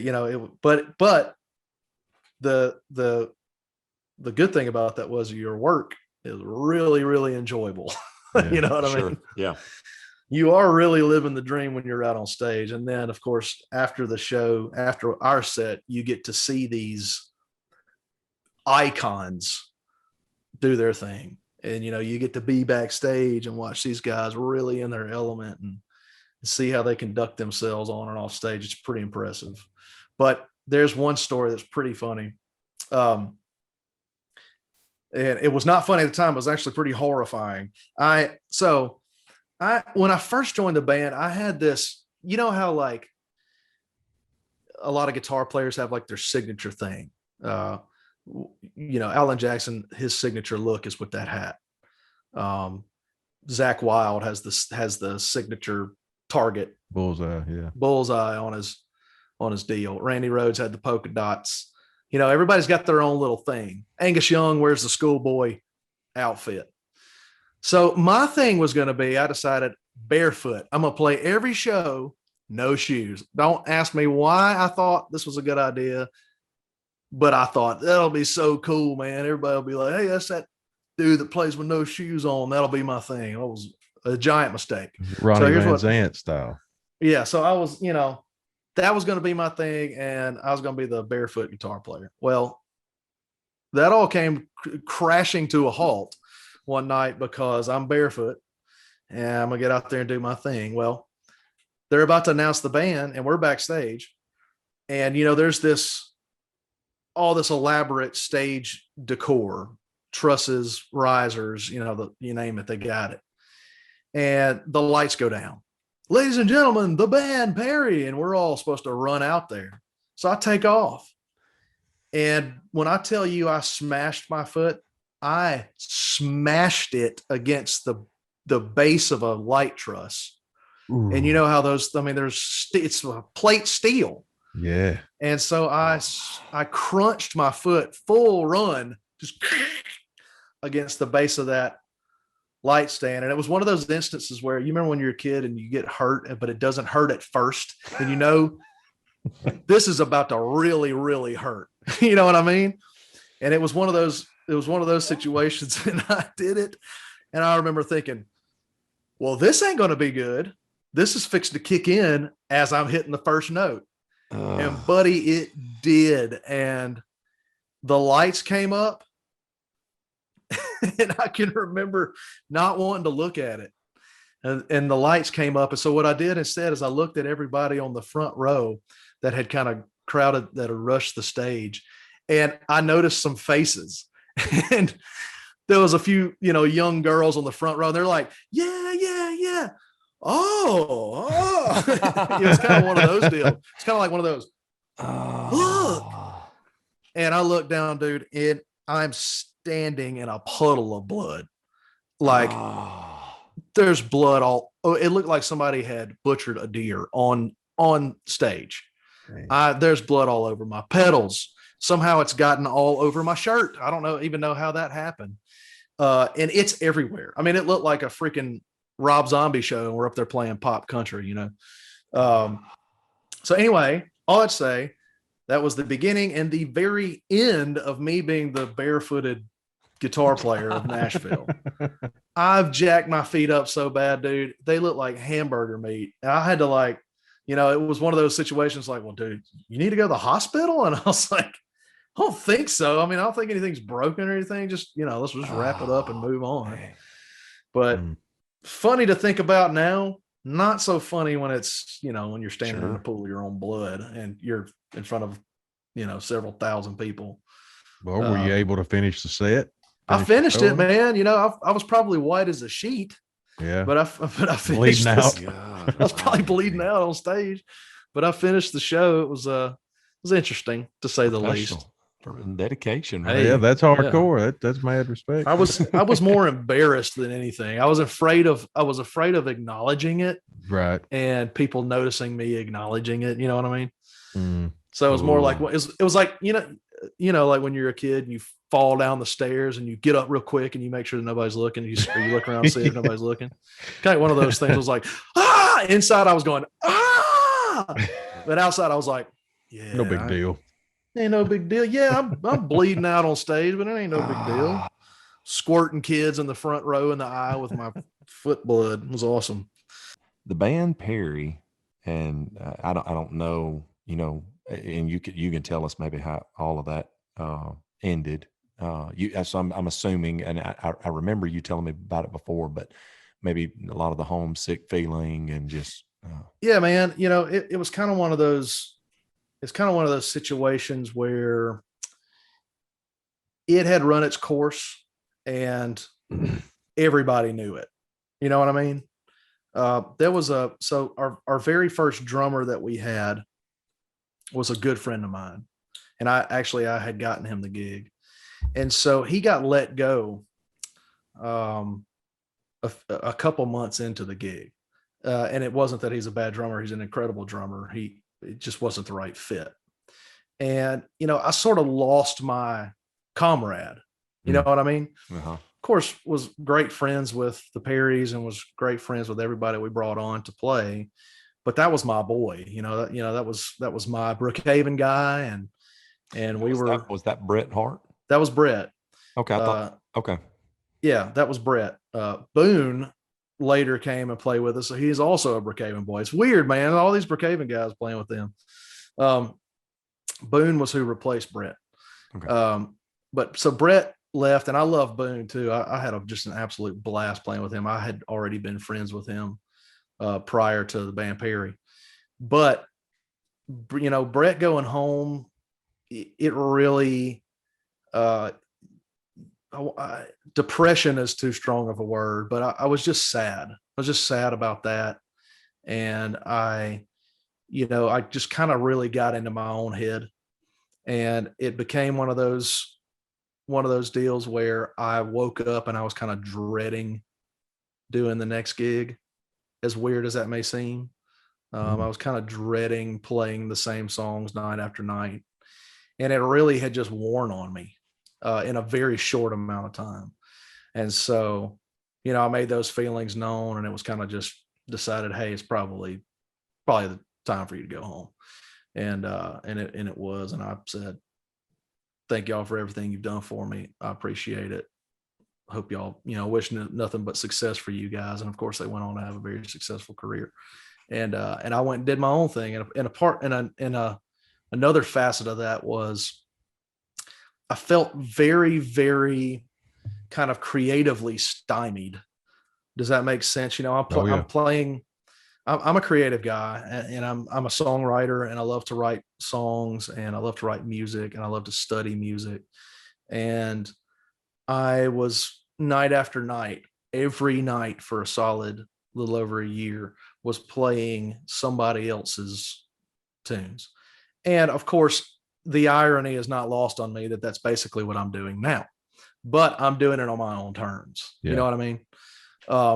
And that creative side of me was aching to kind of get out and to do its thing.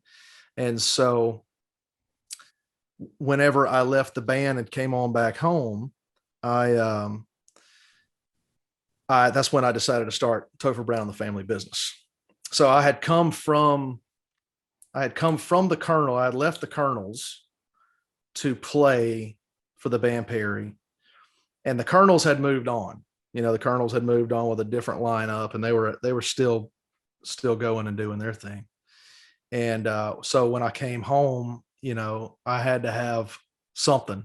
I couldn't, like you said, I had to work. I couldn't just sit at home and do nothing. So I started my own little group, got Bret Hart back involved. He was in it there for a little while. And we started the family business up, which was a pretty cool little venture that we had. The family business went through 2 iterations. We'll get into that if you want to here in a little bit.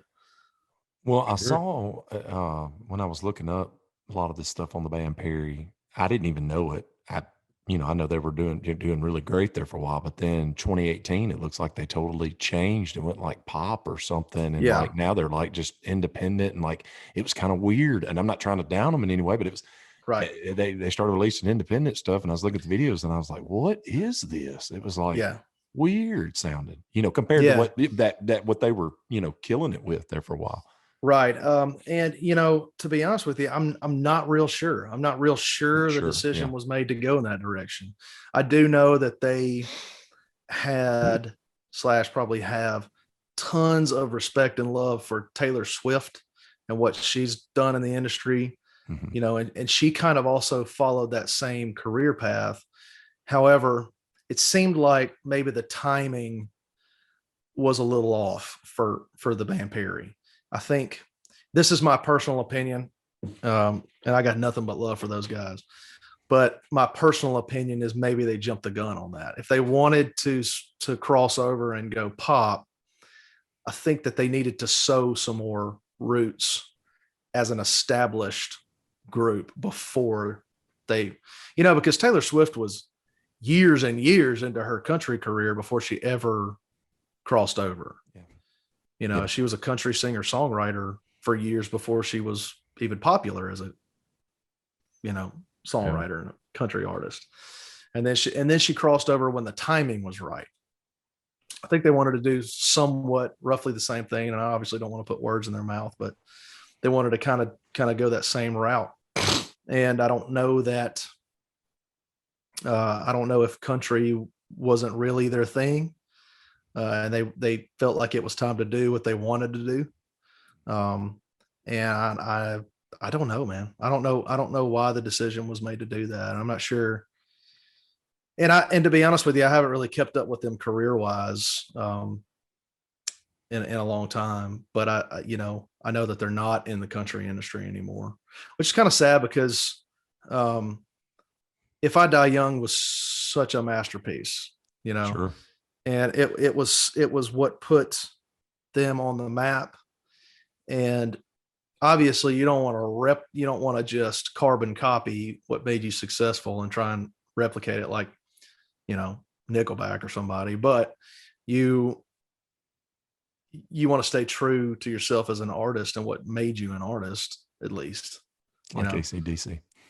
Like AC/DC, baby. But no, I totally get it. Totally get it. Yeah. I mean, so I don't know, So I don't even know where they're at. Wondering if maybe record deals had something to do with it, if very well could have. But they always played all of that business stuff real close to the chest, and we never, and thank goodness I didn't really want any part of any of that. But they, we never really knew. We never really knew what was going on behind the scenes. It was always just like, hey, meet the bus at 5:00. We're headed to Kentucky or something, Mm-hmm. So, so I'm not sure if they're with a label anymore. I'm not sure. I know that they're not with any country label, but I'm not sure if they're with a label anymore or not. Charles, you probably know, but I have no idea. Yeah, just my research. Last thing I saw on there just said they were independent now, releasing stuff independent, more pop type, intricate. It's different. It's different. Yeah, it's not necessarily my flavor. But so whatever. you haven't you do you boo boo. You don't talk to them. I mean, I haven't talked to them in a long No, time. I mean I have sporadically throughout the years, from time to time, but nothing on a regular basis. No, it's just kind of one of those things where you just, we're all different people now. I am completely a different person than I was when I was on the road with them. So there's not a whole lot of connection left there anymore. I think they're great folks. I think they're awesome people. I wish nothing but success for them. It's just, our relationship ran its course and I'm off doing my deal now. Aren't we all a lot different people than we were a decade ago? Yeah. So, Yeah, exactly. All right. So you came back and Topher Brown and the family business got cranked up. And how long was that to get that going? Very, very short. And it lasted a very short of amount of time. So I came back and, the Colonels were kind of in their full swing of things. They had moved on, understandably so. And I had to get something going. So I started the family business and I kind of borrowed a couple of people from the Colonels to do that. So the Colonels were at a place where I roped in my roommate at the time to play bass in the band, which was Lucas Bivens. And he was playing bass in the band. And then Bret Hart had gone back and was playing drums with the Colonels. And so roped him into playing drums with the family business. And I brought in Nick Smith, who was playing guitar for the Colonels. He played guitar for me too. And I want to say Marvin played a little bit with us from time to time, but we didn't play at many shows. And the reason is because not too long after we had formed that band, the Colonels kind of had a regime change. And the guy who had sort of taken over all of my singing responsibilities said, "Hey, I'm picking up and I'm moving to North Carolina." A guy named Donnie Hollis, super guy. I love that guy. He said, "Hey, me and my family are going to move to North Carolina, start a church. So I'm going to have to leave the band and everything." And so at some point they came to me and said, "Would you be interested in coming back and re-heading the band up?" And I was like, "Well, I'm doing this thing with the family business. I don't know." And I thought about it for about 2 seconds and I was like, wait, the family business is the Colonels. Let's just do it, So,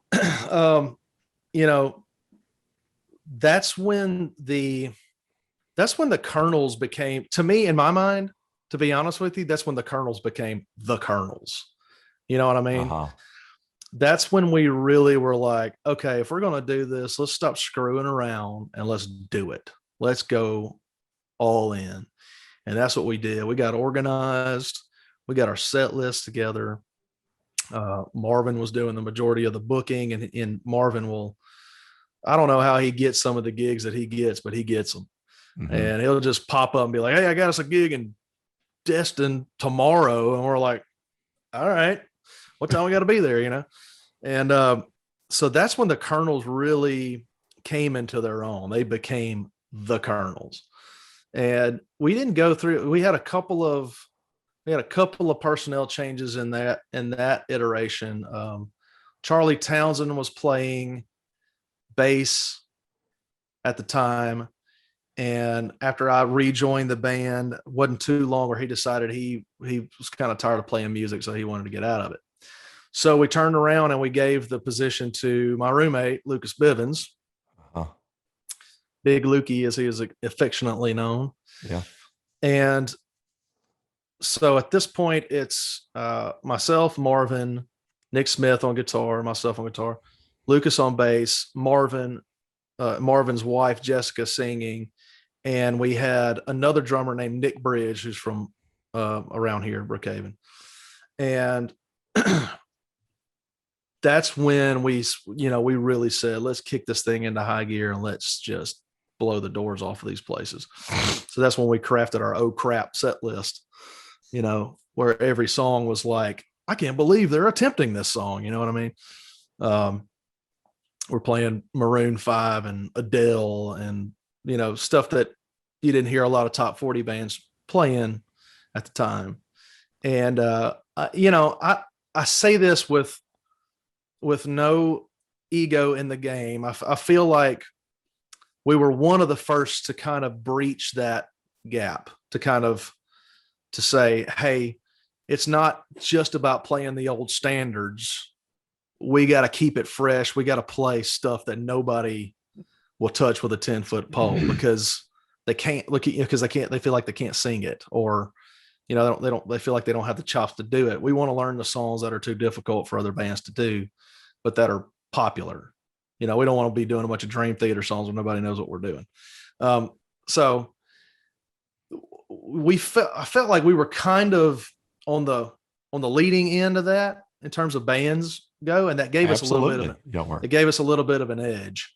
And you got to separate yourselves some way. Yeah, that's what we're trying to do. Just a different band name and doing the same set list of the guys that played last night. What's the big deal? That's probably what made Marvin's job easier too, to put y'all in a lot of those, markets and a lot of those places. Cause I remember looking back thinking, man, how are they getting that? Cause I was doing all of our booking, and I was just like, I want to get there. I want to go there. But it was like, we're putting out us doing covers of like Usher and, stuff like that, like LMFAO and stuff like that. And people were like, who are these jabronis out here playing all this crazy like hip hop? We're doing Chris Brown, Busta Rhymes, and Lil Wayne, stuff, and we're a bunch of white folks and a white girl, white dudes and a white girl. Yeah. All right. So I've been told that you can really go to town rapping "Look at Me Now," Busta Rhymes. Yeah, that was the song. It's like woo-ha, woo-ha. Yeah, somebody. It's called "Look at Me Now." It's one of those songs. It's like, I grew up listening to Bone Thugs and Harmony. Yeah, and it's like, see you at the crossroads. Yeah, and they rap fast, and I figured out that I could kind of almost do it. And so that song was super hot, and Marvin was like, Marvin is fearless. He's like, you think you can do it? We got to do it. We just do it. Let's just do it. You know what I mean? And I'm like, dude, I don't know if I can do that. I've never rapped a day in my life. I'm a freaking blues rock guy at heart. I'm not Lil Wayne. And so, so I was like, give me a week. Just give me a week and I'll practice it. And then I made Lucas and Jessica do the other two verses. She did the Chris Brown verse and he did the Lil Wayne verse, and I did the Busta Rhymes verse, which admittedly was the hardest one. But, in the back of my mind, I was thinking, well, this needs to be my song. So I'm doing the hardest one. And so I learned it And I remember literally every night sitting in my truck, running through it, running it. And I would run it, and I'd get to a place where I thought that I was comfortable, and I would record myself doing it. And I would send it to the guys and be like, hey, acceptable, not acceptable? Am I there yet? Am I not there? And it got to a point where it's like, dude, you're ready. Let's do it. We got to do it now. Everybody, and so we debuted it, and it just became the thing we were known for. Like these silly white boys up here doing this like fast rap craziness. And that became our shtick there for a little while. It was weird. It was like going viral before viral was viral. You know what I mean? It was pretty funny. All right. Killer. And I'm not sure when this happened. So when did the country Colgate showdown, was that before? That was before band. Okay. So that was the early years of the Colonels. Let me think back now. Yeah, that was the earlier. That was before Band Perry stuff, because Brett was still in the band. And so you win local, then you win the state of Mississippi, and you go to South Carolina. And in South Carolina, you brought your trailer. Thank God you did. Yeah. Yeah. Okay. So for those watching / listening who don't know what the Colgate Country Showdown, it's like, do they still do it? I don't know if they do it or not. I'm not sure. It's just it's a competition for country artists and stuff like that. And so we won in Brookhaven, and then we went and they had the state one that year. I believe I want to say it was in Kosciuszko, maybe. Oh, wow.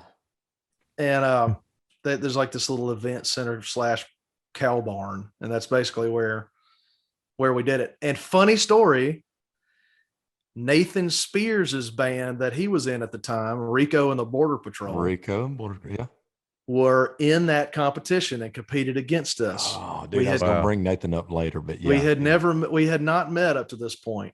And he's told me all these years later that he heard us, and he was like, and he went to the boys, and he was like, well, we're screwed. Just do whatever y'all want to do, because we ain't got a shot, And you imagine Nathan Spears saying that, how he sounds. We're screwed. Yeah. So go out there and have fun, boys. That's all we can do. Nathan, man, he's awesome. But so we won state, and we went on to regional, which was in South Carolina. I don't remember, Greenville maybe. And, you would think that the regional, so, I mean, this is a national competition. You win regional, you go to nationals, which is in Nashville and on TV, right? Yeah. You're competing for $100,000. And I don't know if it was a record deal or not, but you would think that competing for $100,000, $100,000 was the grand prize. Good night. Yeah, that's the grand prize. I did not know that part. We had this YouTube video called "The Road to 100,000" and all kinds of stuff, man. Wow. We had this concert here in Brookhaven to raise money to send us up to travel to South Carolina to play. It was a big deal, man. Wow. And so anyway, you would think for the something like that, for the regional competition part of it, it would be organized, period. Whatever level of organization, but there would be some level of organization. When I say it was unorganized, I mean, like, we walk into this auditorium where they're having this thing, and we're like, hey, do you guys have your own XLR cables, or do we need to get ours out? And they're like, what kind of cable is that now? Oh. Like that kind of deal. Wow. Where the PA system was a cluster of like two speakers hanging in the middle of the stage, like you'd see in a basketball gym, in a high school basketball gym. That was the PA, And these guys are hosting their regional Colgate Country Showdown, and there's like 3 full bands and a bunch of solo and duo stuff. And on a whim, before we left to go there, I told those guys, I said, you know what? Let's load. I had an old Suburban. I said, let's just load the trailer up. Let's just bring the trailer, because you know how it goes. You get somewhere and you don't have something vital that you need. Well, everything we got, everything we own is in this trailer. So let's just pull it. And so we decided to pull the trailer. And we got up there and discovered that all of this was happening. And so I asked the guy, I said, well, listen, can I just set up some gear just for my band to play through? Because I don't, we're pretty loud, we're pretty intense, and I don't think that this PA is gonna really handle us. You mind if I set up some of my own stuff?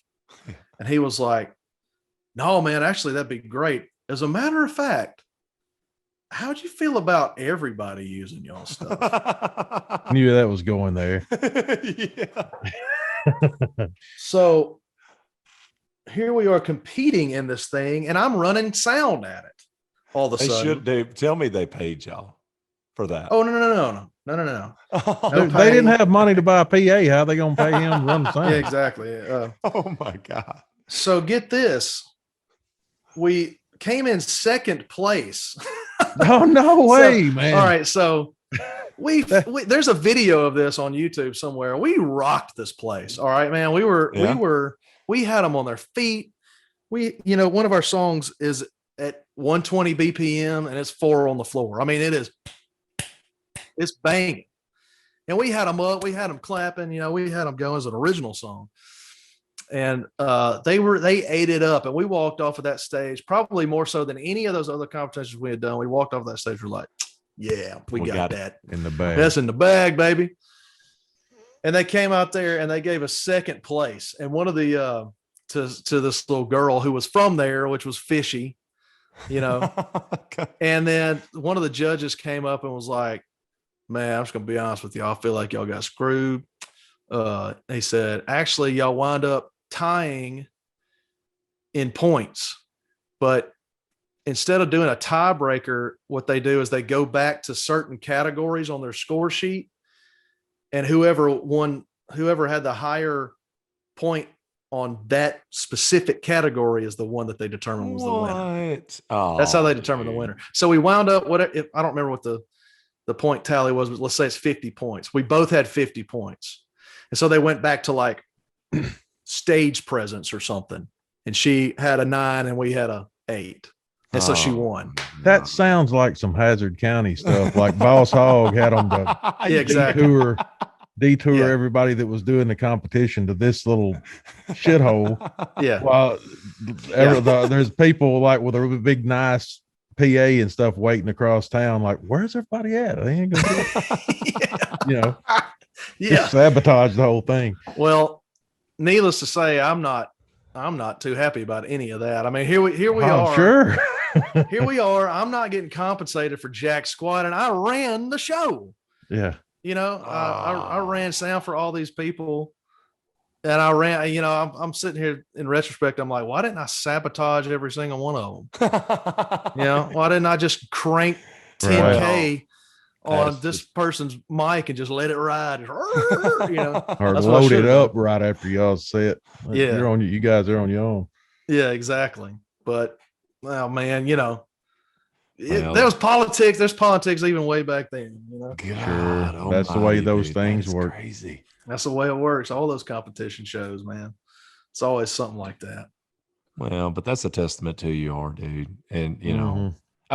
and the thing of it was, like when I was doing the sound on those Mississippi 3 things, all that kind of stuff. I mean, it was for a cause. I mean, it was for a, but with that right there, I mean, dude, you were doing it for a competition that you were in, and these people that I was were in against you, and these people were, against you that day. I mean, you were trying to give everybody justice to show what they could do, and still a very kind gesture. But I thought we would come out and be the heroes, and we were the zeros, baby. Should give you a leg up there. Should another category on the score sheet, like right. helped- excellent sound for this. Who helped out the most and made this happen? Yeah, there should have been a got us out of a serious jam category. Yeah. We're looking at we'd two have won that. 50 scorecards here. Yeah. And these guys save the day here on everything. Well, let's go ahead and give it to the little girl that's from here. Yeah. So anyway, yeah, that was a fun experience. We didn't do the showdown after that anymore. And when did the stolen trailer happen? Oh man, that brings up some pretty bad memories right there. I bought a trailer on eBay. So this was like the this is probably the last year and a half of the Colonels, because Casey Adams had joined the band. He was the drummer at the time. I forgot about that. I forgot he was in. That's right. I forgot he was playing with y'all. Yeah, and he was only in the band for about a year and a half before we split. But I had bought a trailer on eBay. Nice. I don't remember the brand, but black dual axle, side door and a back ramp door. And it had green AstroTurf in it. I remember that. I don't know why it had that in there, but I think it was a motorcycle trailer. That's the way it started out. And so it was in North Carolina. So I drove, myself, Casey, and Nick Smith all loaded up in the Suburban, and we drove all the way to North Carolina. We picked up this trailer. Everything went smooth. The dudes were they were offering us moonshine and, all kinds of stuff. And we were like, hey, don't know you. I don't know if I want to be drinking your moonshine after I just bought a trailer from you, kind of a deal. And so we did the deal, gave them the cash, took off. Then we had to go back through Atlanta to get home. And Nick said, I'd really love it if we could stop at Boutique Guitar Exchange there in Atlanta, which is an insane, incredible guitar place full of vintage guitars and boutique stuff. And so, we were all in for that. So we stopped there, and we were in there for probably 45 minutes. And when we came back out, our trailer was gone. Our brand new trailer. So bought and stolen the same day. And not even halfway back home. I mean, I filled out a police report and all that. But the lady cop who was there to help us was like, I'm just going to be real with you. We don't get a lot of these back.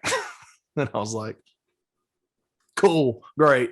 Appreciate the vote of confidence there. And wherever she is, she's still out there. Hope she's doing somebody good. But she, 1,500. So we had to drive that whole way back from Atlanta, completely dejected, ripped off, and just, horrible That is incident. At least nothing was in it, Really? Yeah. That's the bright side. And in retrospect, now $1,500, it's still a lot of money, but it ain't like it was 10 years ago. You know what I mean? Sure. Yeah. And it ain't nothing like what it would have been if that baby'd been full of all your gear. That's true. But I remember really having to bear down to be able to afford to buy that thing. And then that sucker taken away immediately, man. I was so dejected. Dude, that hurts. It hurt bad, man. It hurt bad. So yeah, that's the old stolen trailer story. That was good times. Every time I would hear your name, I would always hear, Marvin Curtis, and I had Nick Smith and Lucas, I mean,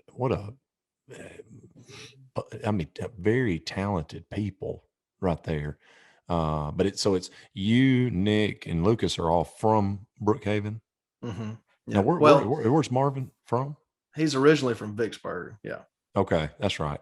I knew that. But we met Marvin in Brookhaven. He lived in Brookhaven about 20 years, and that's Okay. where we met Marvin for the first time at the music store. We hung out there as kids, and we all just kind of came up together.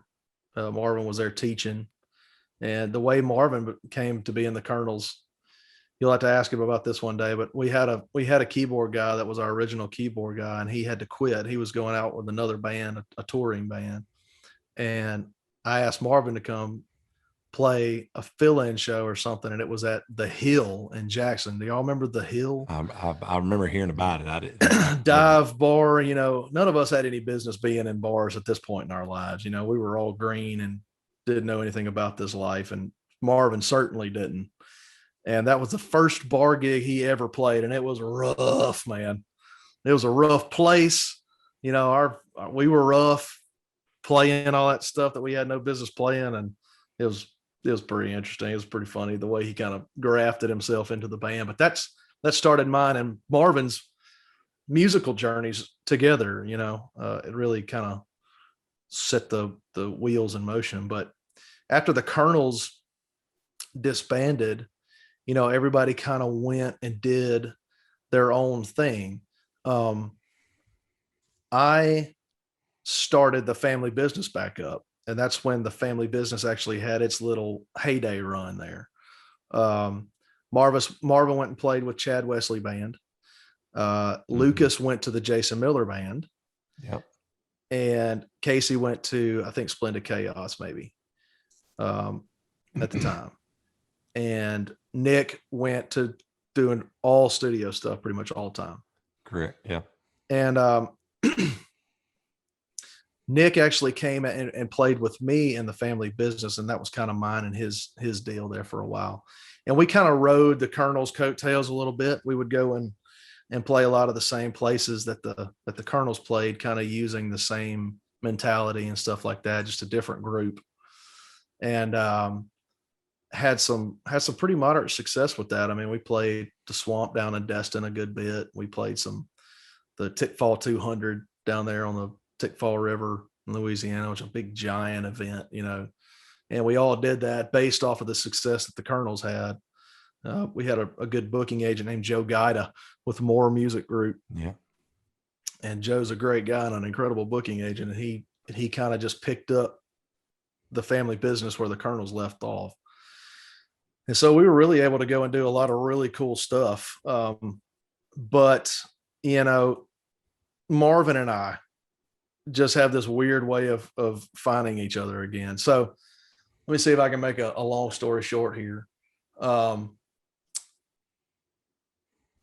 So because Lucas and I were roommates, I become friends with all the Jason Miller guys. Mm-hmm. And I'd known them from back in the day when Jason was in Cross and Dixon, and because the Colonels opened for them at Fire a couple of times, Club Fire. And so I knew Jason, and I knew obviously Lucas, who played in the band, and I got to know the other guys, John Andy Bowen, Jamie Bright, and Nathan Spears. And I was out there doing the family business stuff, and I found myself really wanting to go see Jason Miller Band play whenever I had a weekend off, because they had really become just my buds, And I really enjoyed hanging out with them, spending time with them. And man, it was funny the way that I came in to be in that band. It seems like I don't have any like stereotypical entrance into band stories. It seems like they're all weird and unusual, but I remember one night he was like, "Man, I wish we'd get you to come join this band, man. We already got 2 guitar players." I was like, "Yeah." I said, "What are you looking for?"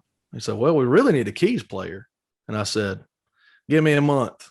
I'll learn how to play keys. I'll come play with you." And he's like, "You serious?" I was like, "Give me a month and let me do a little rehearsal with y'all. And if it ain't good, then don't worry about it."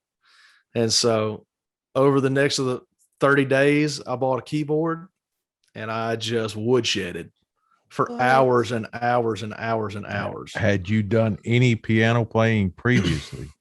None. I knew, some chords here and there. Right. But no organ playing, no lead stuff, nothing like that. Wow. And I just immersed myself in it for a solid month. I got him to give me their set list. And also they had considered Marvin, but he was full steam with Chad Wesley band. And so there was no way he's going to be able to do it. And so he gave me a month and I learned their entire set list. I bought a keyboard and learned their entire set list. And I said, look, I got these songs on keys, but I'd really love to play keys and acoustic and just kind of mix and match when I can. I think I can add some stuff here and there that'll really fill this thing up.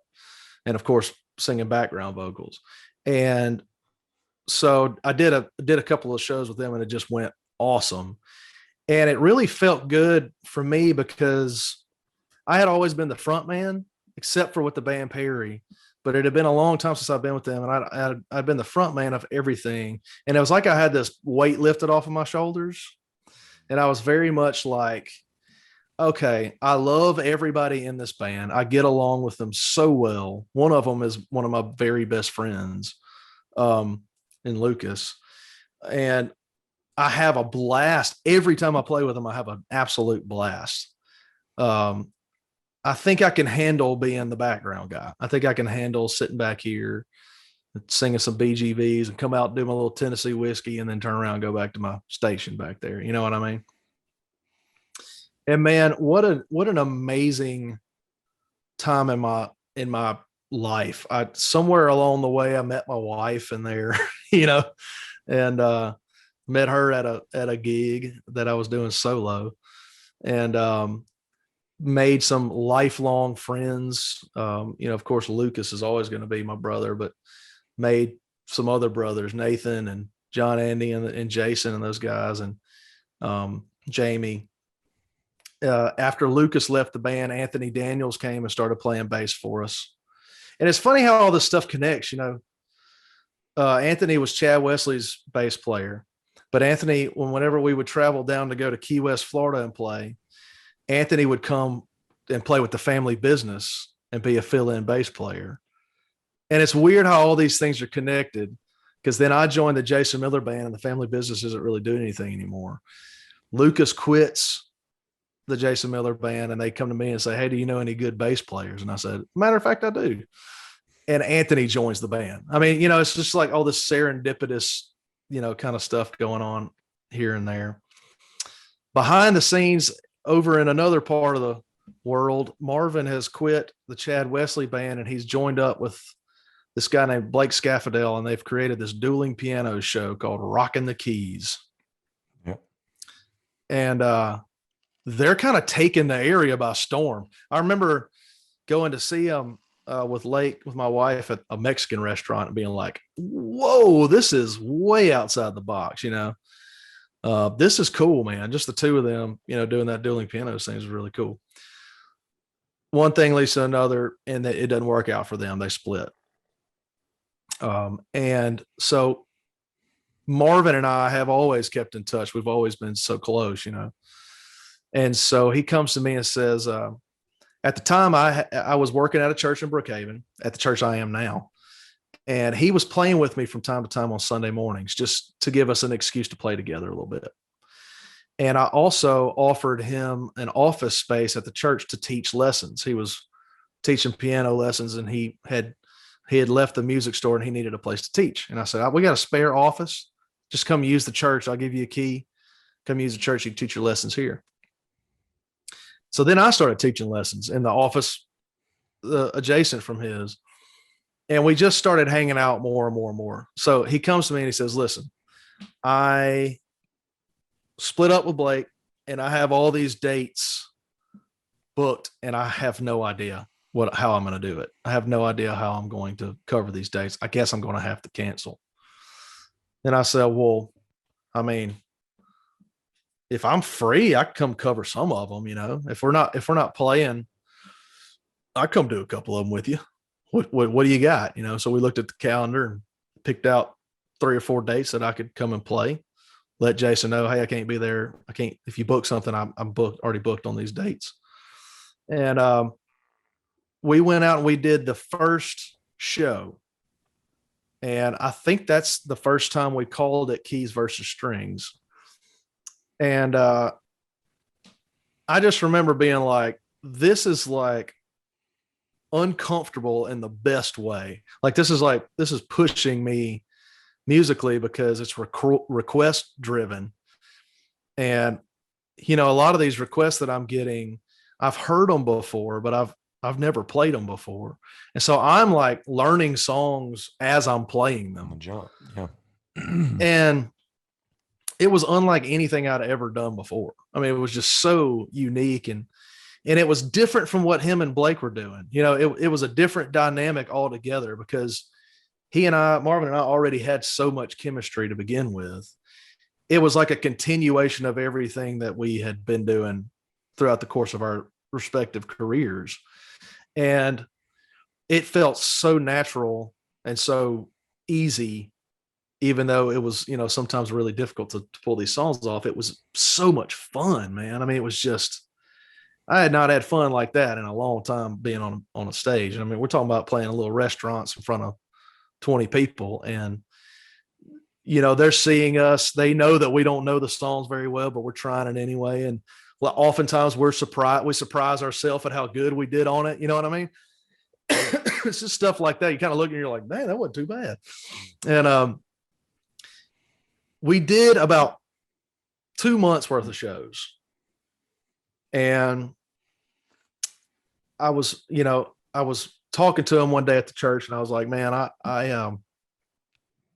I'm thinking about leaving the Jason Miller Band because I really want to.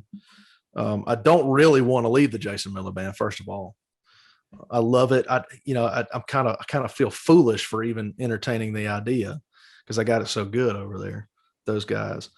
But I really want to focus on my own material, and I had been with Jason and them for about 3.5 years at that point, and I was kind of like, it was kind of something in the back of my mind nudging me to go, it's time to be out front again.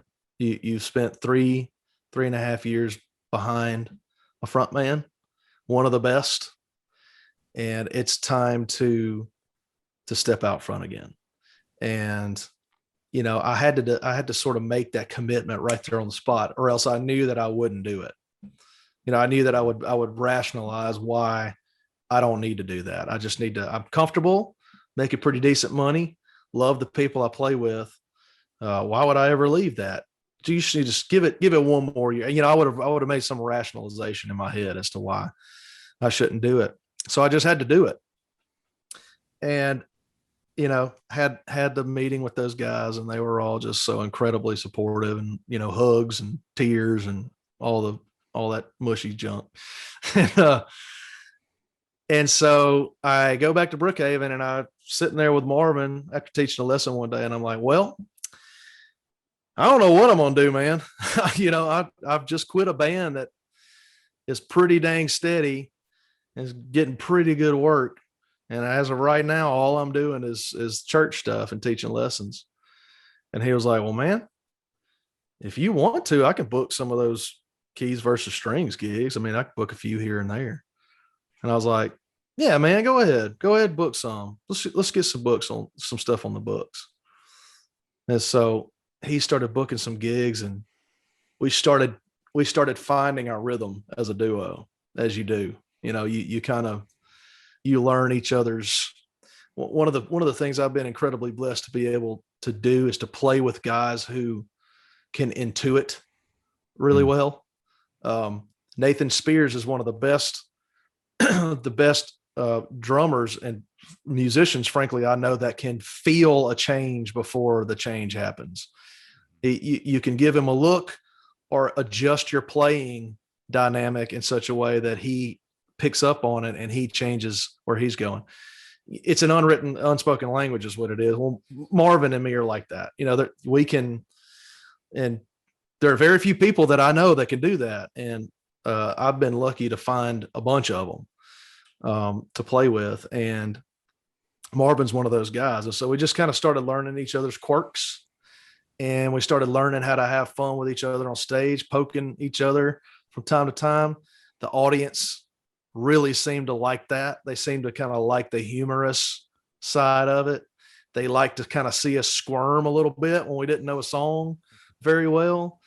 it really became one of those like moments where it opened my eyes to the fact that, hey man, you don't have to take yourself so freaking seriously all the time. Right. You can sit up here and you can just be an idiot with your best friend and have a good time. And oh, by the way, here's some money for it, you know?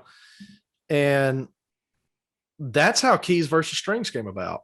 You know, it was born out of me kind of Marvin splitting with his partner, me kind of panicking, needing some gigs, and us both kind of coming to each other's rescue and rekindling all of our musical relationship that we'd had in the past. And, you know, I got to be honest with you, I'm sure that I'll do some side projects here and there, but I don't really see me not doing Keys versus Strings ever. You know what I mean?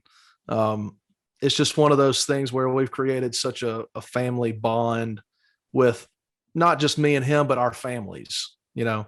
Yeah. My wife and his wife are incredibly close, and all of our kids are close. You know, my daughter calls his little stepson her boyfriend, much to my chagrin, you know.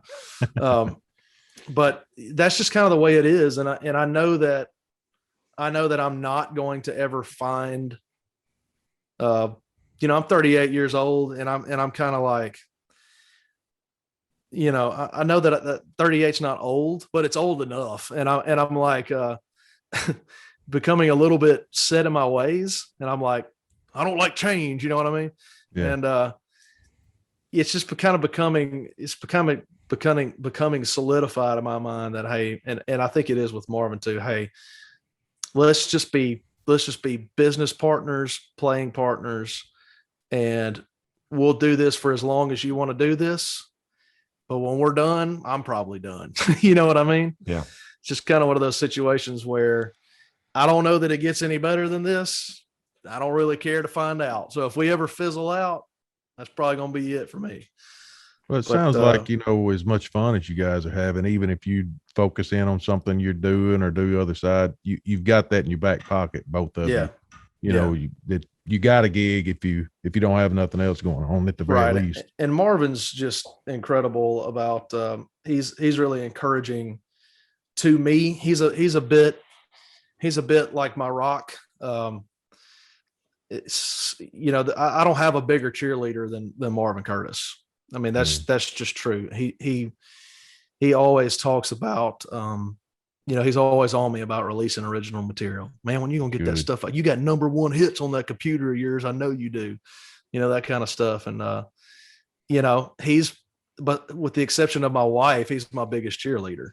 Yeah. And, you know, I'm not going to find that anywhere else. And I don't want to find it anywhere else. You know, we're in our rhythm, and we've got a good thing going here, and we're two grizzled old men who don't like change. And so we're just going to roll with it till we die, man. Probably. That's a great situation. Yeah. Now I'm going to throw this out there before I go to that other bit. So your daughter is cheating on, Jason's son, Rowan. Yeah. He says that's going to be your future son-in-law one day. Yeah.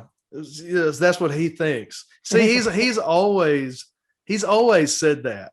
So I think Rowan's like 2.5, 3. He's 3, maybe he's 4. I don't know. Gosh, time flies like that these days. Yeah. But Lawson's a little bit older than him. And so ever since Morgan was pregnant with Rowan, he's been like, you better tell Lawson to watch out, you know, all this stuff.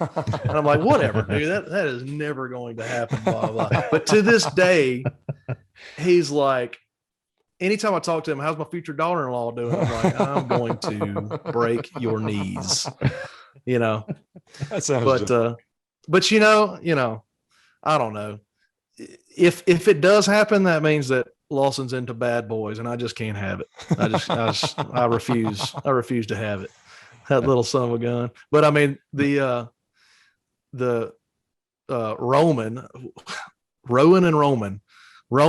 Marvin's little stepson, she claims is her little boyfriend or whatever. He's just as bad. So I don't know, man. I'm in trouble. That's all I know. I'm in trouble. Big time. That Jason Miller though, that dude. Yeah, he's also He's a hoot. Yeah, and he also said that you've got an alter ego named Dave. Oh my God. He would say that. Yeah, Dave. Oh God, Dave. Tell us who the hell Dave is. He is somebody you'd never want to meet. I can promise you that much. Well, let me just say this. So Dave, let me just start that off by saying Dave is dead. Dave's been dead for probably about 4 or 5 years now. Dave's toast. But man, back when I would partake heavily in the adult beverages and things of that nature, I'd cross this threshold and Dave would come out. Here's my thing. Here's what you need to know about me. I'm a real laid back individual. I'm a real laid back guy. But there's some point and some threshold that I cross at some time, and I don't know what triggers it, where I'm not a laid back, easygoing guy anymore. In fact, I'm a complete rear end, a complete a-hole is what I am. And that's Dave. And so Dave is the guy that, doesn't care how big and strong the biggest, strongest guy in the bar is. He's the one he's going to go pick a fight with. You know what I mean? Gotcha. Dave's the guy that has no inhibitions whatsoever. No, rules, there's no like blood brain barrier, mouth, going on there. It's all just intense. He's just intense. Dave's a real jerk. Dave is a real jerk. And it took me a long time to kill Dave. I have to credit my wife with that. She evened me out pretty good. And, the first time she ever saw Dave, she was like, if I ever see that again, this ain't gonna work out. And I was like, okay, I probably ought to do something about that. You know what I mean? So Dave is my alter ego, but he died about 5 years ago. So good riddance. Rest in peace, I guess, to Dave. But then now David is another one. And oh Lord. David is the overly affectionate guy. Like he's the guy that's like, man, I love you, dude. You're just like you're my boy, man. You're my best friend. That's David. You have Dave who wants to kill everybody and David who just wants to love on everybody. I'd rather have David, but they're both kind of dead nowadays. So this all spawned off of your middle name? Yeah, my middle name's David. Yeah. Okay. So Dave and David, there's something. You don't want to meet either one of them, to be honest with you.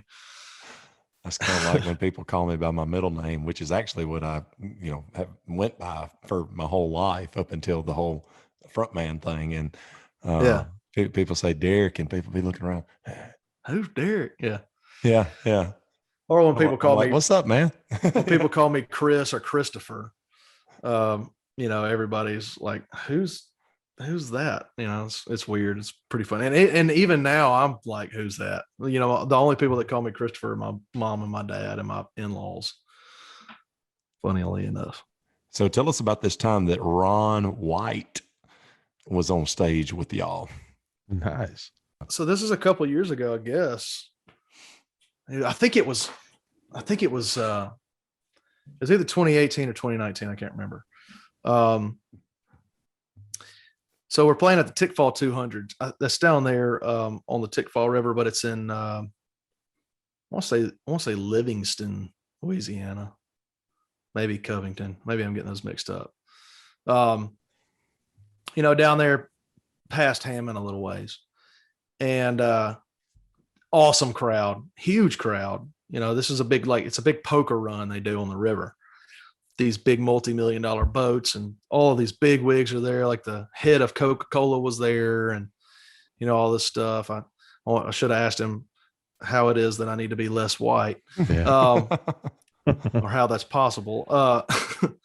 Anyway, Ron White was there, was in attendance, had been all week. And, the guy that booked us was like, gave us a heads up. He's like, yeah, man, Ron White's down there. He has been partying hard all week long. We're like, oh, wow. Yeah, he'll show up there tonight. Just be looking out for him. He'll probably show up. And sure enough, he did, because Jason Miller Band had played the night before we did and had told us that he was there and that he was hammered drunk, as my dad says. And he showed up, and there he was, front and center, white shirt, I think, and a big old cigar stogie and a cup of something. And Marvin, being Marvin, was like, ladies and gentlemen, Ron White. And everybody's like, yeah. And he's like, come on up here. Sure, yeah. And he pulls him up on stage, and we start playing Don't Stop Believing. And we got Ron White singing Don't Stop Believing. Wow, and it was terrible. I could just imagine. Oh, man. He was hammered drunk, like Marvin's basically like holding him up with his mic, And,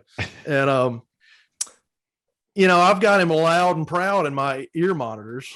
And I'm just like, oh, this is awful, but it's awesome, because it's Ron White. It's tater salad, He's up on stage. And anyway, hilarious. And then it was funny because once we got done with the set, he kind of hung out backstage, and we all wanted to get a little convo in with him, get a little time in before we had to go. And every word out of his mouth was just incoherent. Never really knew what he was saying to me, but it was one of those things where you're like, well, that's never going to happen again. Let's make sure we document this a little bit. So there's a video of that somewhere. I remember seeing something on our Facebook page, something. Yeah. But yeah, that was pretty awesome, man. That was a fun show, fun gig. So Lucas wants to know if you still drive in the left lane of the interstate all the time, even if you're not passing anyone. Also, do you still keep your truck on the road instead of riding the warning bumpers every 100 yards? Lucas, you friggin' jerk. Hey, but I will throw this in there. I don't know what it is about guitar players, but I've seen that over my 16 years of doing this. Guitar players, they get in the left lane and it's like they zone out. It's like they're in a different world. I've looked at them, dude. That's that same stare.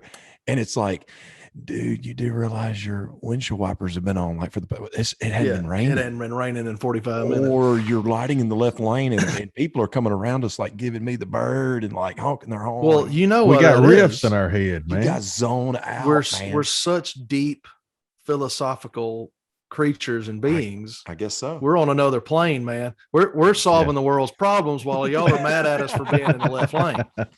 You know what I mean? Writing the greatest riffs in the world. That's right. In our heads. I'm over here writing Enter Sandman. You're worried about me being in the windshield wipers are tearing all up. Yeah.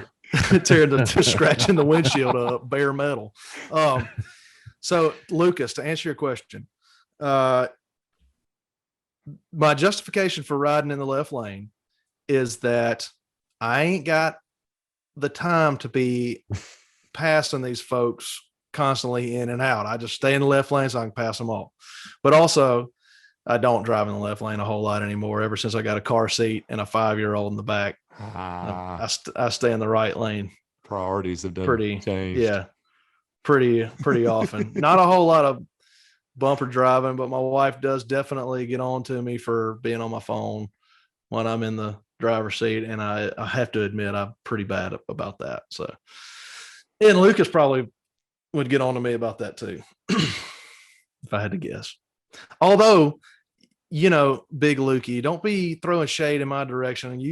Anytime you Snapchat me, you be doing it while you're driving home from work or something. So I don't want to hear it. I mean, I literally look over at you guys driving sometimes, not you, but you guys, you guitar players, and it's just like I see this stare, and all I hear is like that 1,000-yard stare. It's like, okay, are you deep in thought, or are you about to kill me? Kind of a deal. Like that meme I seen the other day, it says, me when Devil Went Down to Georgia comes on, and it's a picture of this person in a car in a driver's seat with a fiddle just going at it while they're going down the road. Yeah. Exactly. Well, that episode of The Office where Michael's driving the car, he's got his sunglasses on. The guy in the passenger seat goes, "Hey man, you want to pull over up here?" And he doesn't say anything. He goes, "Hey," and he goes, "Oh man, I was straight up asleep just then." Yeah. His glasses are really dark. On a Clark Griswold. Yeah. I was totally asleep. It's yeah, I don't know what it is, dude. It's guitar players. It really is. That's great stuff that he's Complex. We're complex creatures. We're just, we're deep thinkers. Mm-hmm. So lately, you guys have kind of brought in Nathan to do some work with you, and I saw the sale, video online, and wow, I mean, killer Thanks, man. stuff. Mm-hmm. That was absolutely Appreciate that. incredible. Yeah. So, Marvin and I decided to start up a YouTube channel a couple of years ago. And we lately have been deciding to get really serious about it. And in response to that, we're trying to do better quality and better production style videos. And as a result of that, Nathan comes and says, would you guys be interested in us going to the studio? And I'd like to try my hand at producing this stuff. And let's just get some epic cover stuff down. Let's video it all in studio, and you guys could put it on your channel. And I think what he really wanted to do was, help us build our channel, obviously, but also get some producing chops down. Mm-hmm. And let me tell you, that dude is the guy you want to be with when you're in the studio. Not only is he a solid player and just nails it, a couple of takes and he's got it, but he's got an ear for all facets of the music. Mm-hmm. He's thinking about all the other different instruments, and he's proving himself to be a heck of a music producer. And I think that one day that dude's going to be doing some music production stuff. I think he's going to be really good at it. He is really good at it. And so, it's funny. So he produced the Fix You. I don't know if you saw the Coldplay version of the Coldplay Fix You cover that we did on there. That's all in studio. He produced that, the music, and we've got two other ones in the pipeline that are in studio, videos that are going to be coming out over the next couple of months. But dude, we're talking about some epic stuff now. That's coming out of the studio, and we're doing this stuff. We got Anthony Daniels on one of the tracks, and I'm talking about ripping it to shreds, my friend. And it's gonna be good, man. I'm so stoked about it. The sale video, funny enough, it was a day that we were supposed to meet up and go to the studio and work on those two songs that we got coming up. And for whatever reason, Nick had a prior engagement. He couldn't do it. And so I told Nathan, I said, well, why don't you come on down to Brookhaven, and we'll go up to my church. That's where we filmed that. We just took all the chairs and pushed them out of the way and set up right in the middle of the church right there. It's got kind of a warehouse vibe to it. And I said, why don't you just come on down? We'll set up at the church. I'll bring my computer and my studio gear, and we'll just multi-track some stuff right there. Whatever we feel like doing, we'll just capture a bunch of it. And Sale was the first thing that we kind of decided on. And, Marvin and I had done that song a few times, just us, keys versus strings. And then when we added him, and I did electric guitar instead of acoustic on it, it totally changed that song. It was a completely different song. And I was like, holy moly, this is actually sounding really good. So we wound up keeping all that and getting all that down on video. And then now it's weird. It's kind of like that look at me now thing. now when we play shows, and this came out just a few weeks ago, and now when we play shows, everybody's coming up and they're like, y'all gonna do Sale? Y'all gonna do Sale? You know, it's pretty funny. But love that dude, love what he brings to the table. And he's all about helping us because, you know, he's one of our brothers. You know, he got our back, we got his, you know. Yeah. I love Great Nathan, guy. dude. I love Nathan. And Yeah. you know, but Nathan, if he's going into that, you know, and really trying to dig, like I said, get those chops up on producing and engineering. I mean, being around you and Nick, for sure, I can attest to that. That's where he needs to be, no doubt. And man, you know, after working with you guys, that little 4-piece recording group that we got going there with Nick and Nathan and myself and Marvin. You know, me and Marvin and Nick have been in bands for years and years together, and of course I've been in a band with Nathan for years, and that group dynamic just works. You know, everybody's bringing something different to the table, and it all melds together to become a really good product. And so, you know, YouTube is weird because you don't know what's going to hit, when it's going to hit. You know, our most popular video on our YouTube channel is a video of us building piano shells. It has nothing to do with music. It's got like 18,000 views, and it's me literally building a piano.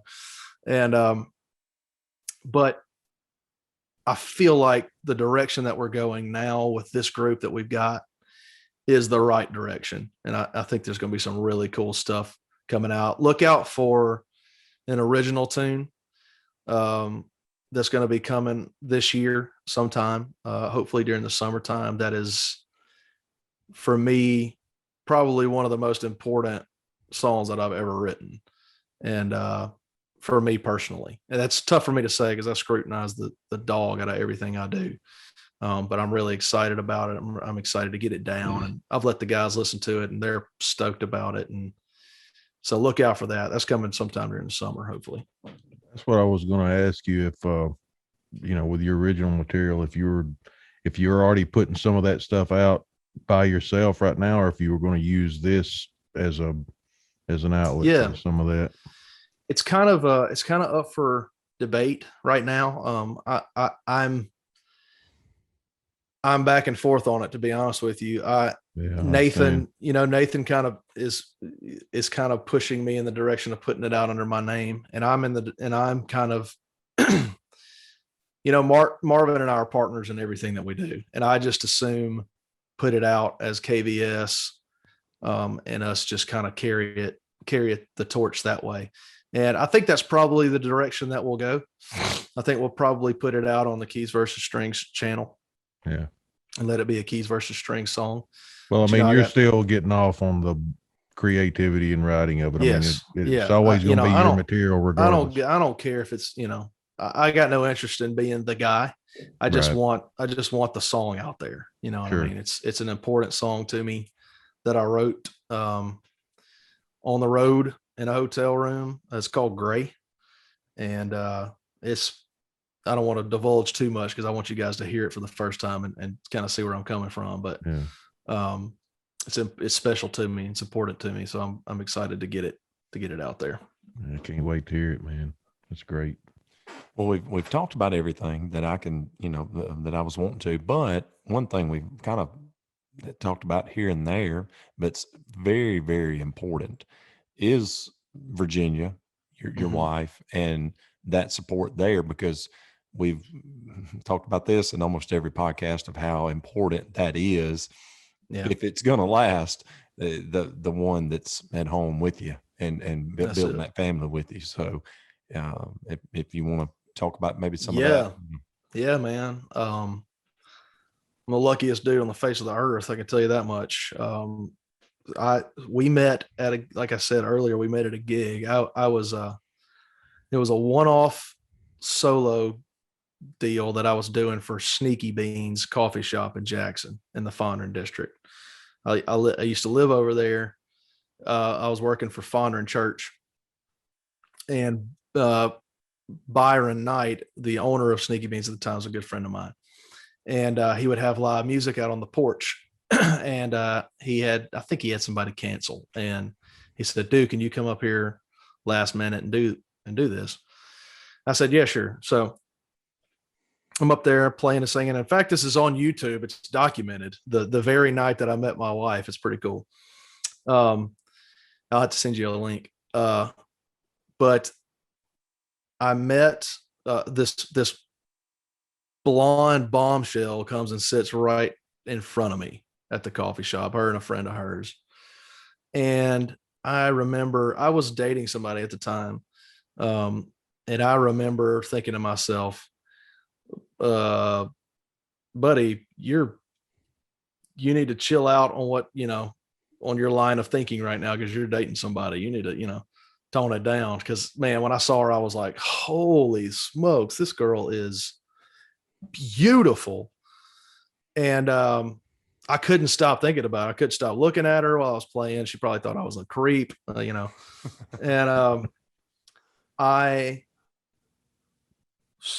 after I got done, I walked inside.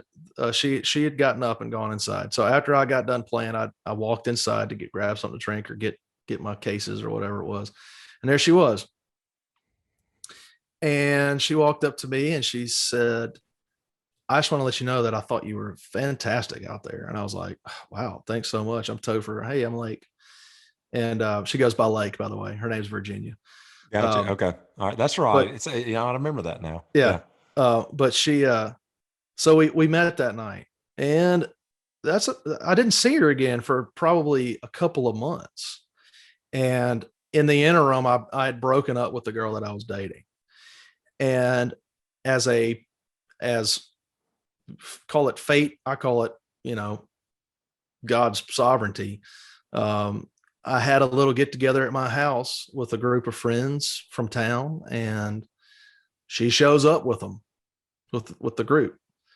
And I'm like, okay, well, here's your shot, bud. Don't screw it up, And we talked all night long. I mean, my friends probably thought that I was the snobbiest person in the world, because I just sat on my couch and I talked to her the entire night. And we just absolutely had so many things in common, hit it off.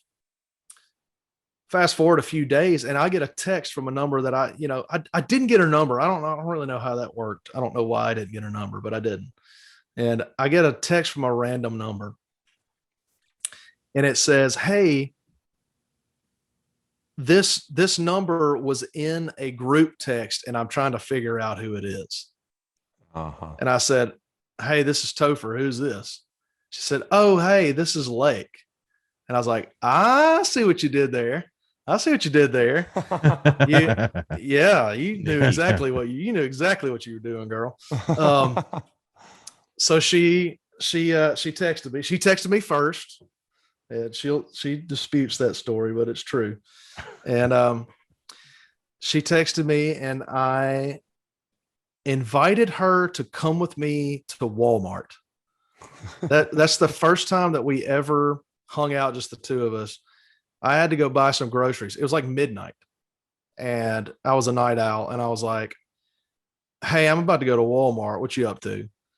She was like, nothing. I said, you want to come with? She's like, I guess. And so she came over to my house and met me, and we went to Walmart, and I bought a trash can. I think I was going to buy a trash can. And man, it was just kind of like one of those high school, it felt like one of those high school romances. Like, you're not worried about messing around and doing all that stuff. You just want to be around this person. You want to talk to them. It was just one of those type of connections. And I had not experienced that in a long time. And it was really like, I don't know that I believe in love at first sight per se, but it was about as dang close to it as you could get. You know what I mean? It was like, it's one of those instances where, like, man, this person has an immediate impact on my life, and I don't even hardly know them. And man, we immediately established that we were going to date. We started dating a good bit. And, you got to kind of know my history with relationships. I'm not the best at relationships, admittedly. I've been a kind of a crappy boyfriend at times, a womanizing kind of a real jerk, in my past, my rock star days, and I felt differently about her than I had felt about anybody else. I'm the kind of guy that if I could be dating the most beautiful girl in the world, but the minute that I like recognize what her flaws are, I can't forget about that. They gnaw at me and gnaw at me. And eventually I get annoyed with the person altogether, and we're done. And I wasn't getting annoyed. It was like, if she had any flaws, I liked them. It's just weird feeling. And it was coming around to our 1 year anniversary, and it was almost like just as plain as day, I can remember it in my mind, me just going to myself, it'd be an awesome 1 year anniversary gift, getting engaged. And I surprised myself by thinking that. I was like, what? Who is this guy? What are you talking about, dude? Yeah. You don't know what being married's all about, and you don't even want to get married, And so I just, right then and there, I was like, yeah, that's what I'm doing. And so got a ring, a family ring that's been in my family. We went out to eat at our favorite restaurant, and brought her back to my house. And when we got back to my house, all of our friends and family were in the living room.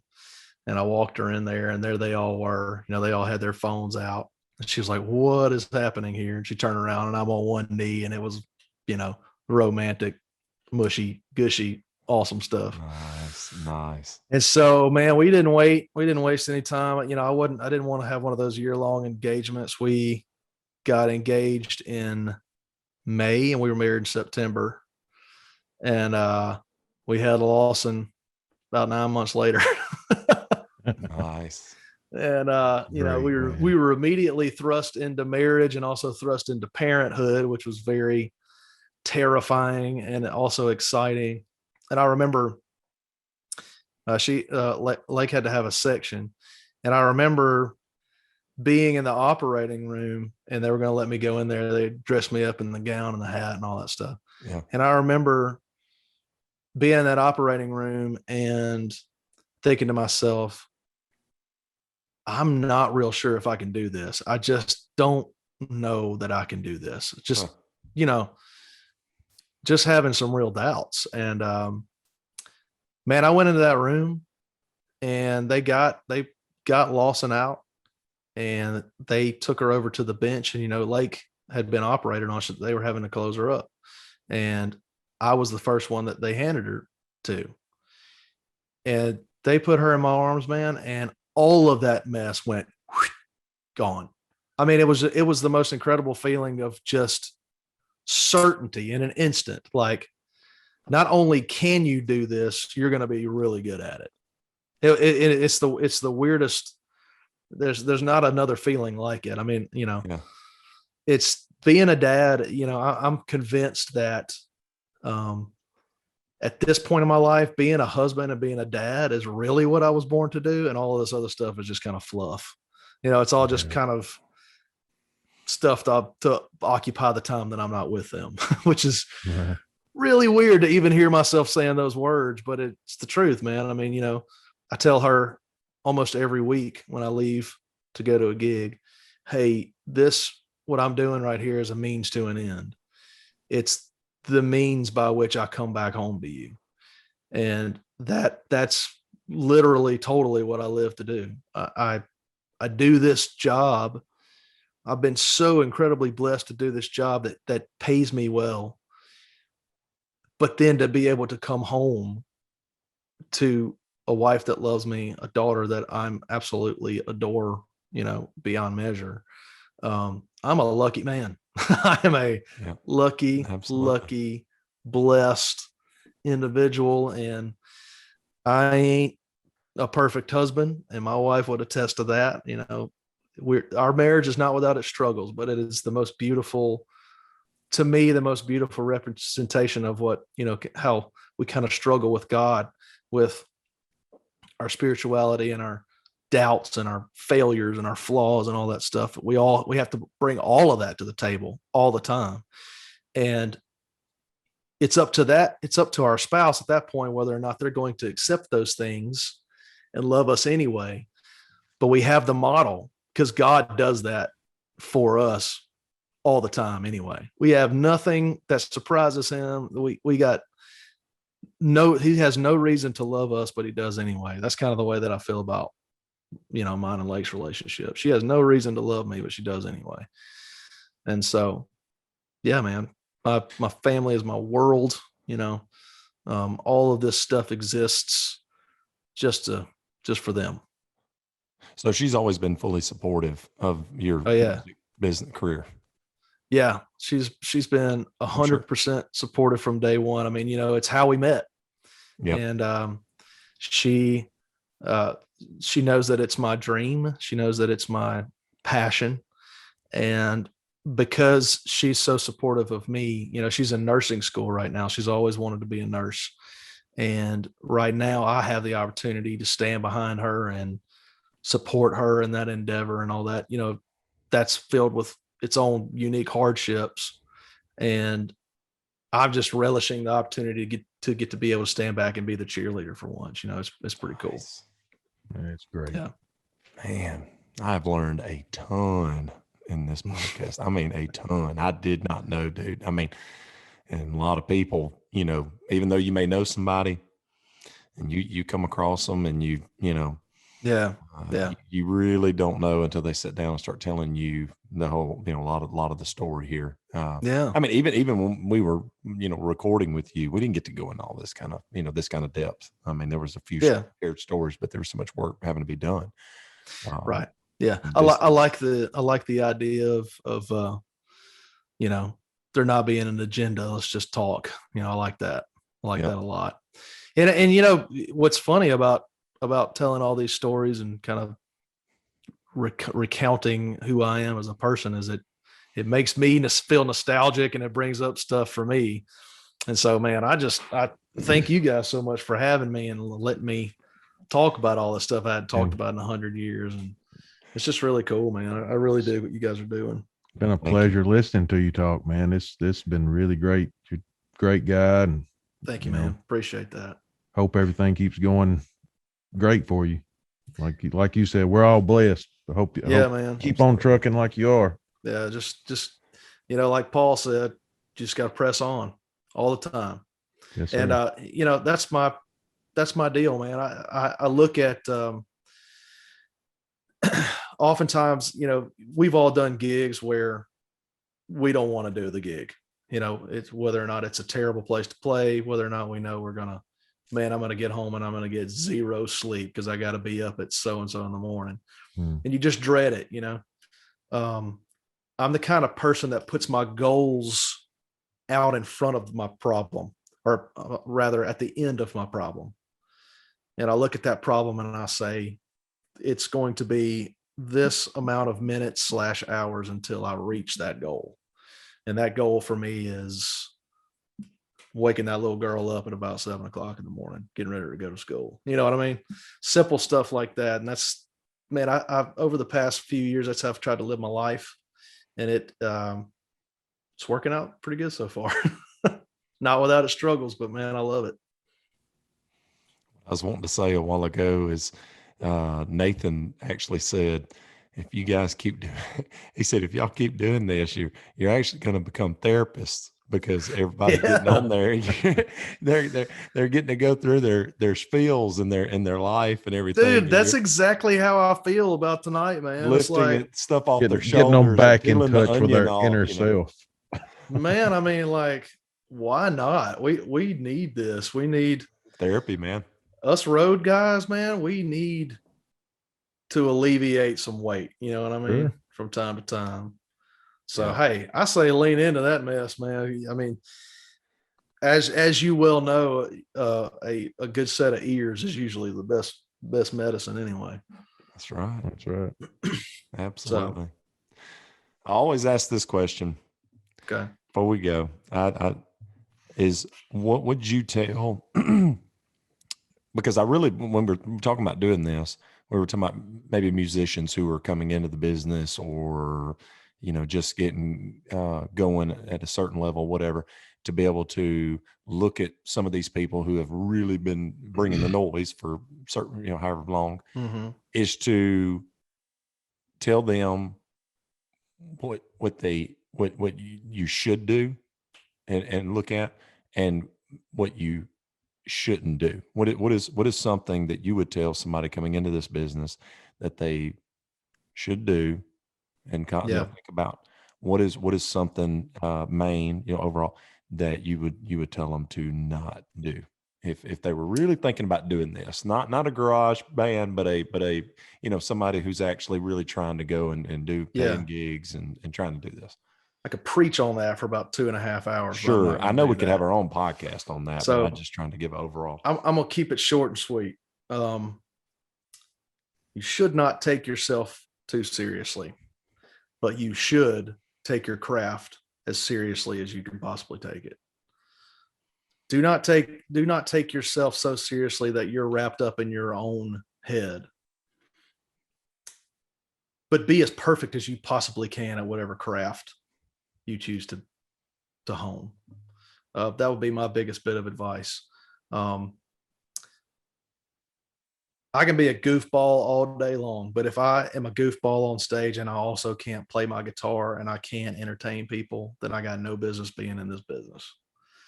I have the luxury of not being able to take myself very seriously because I put in the work to learn my instruments plural.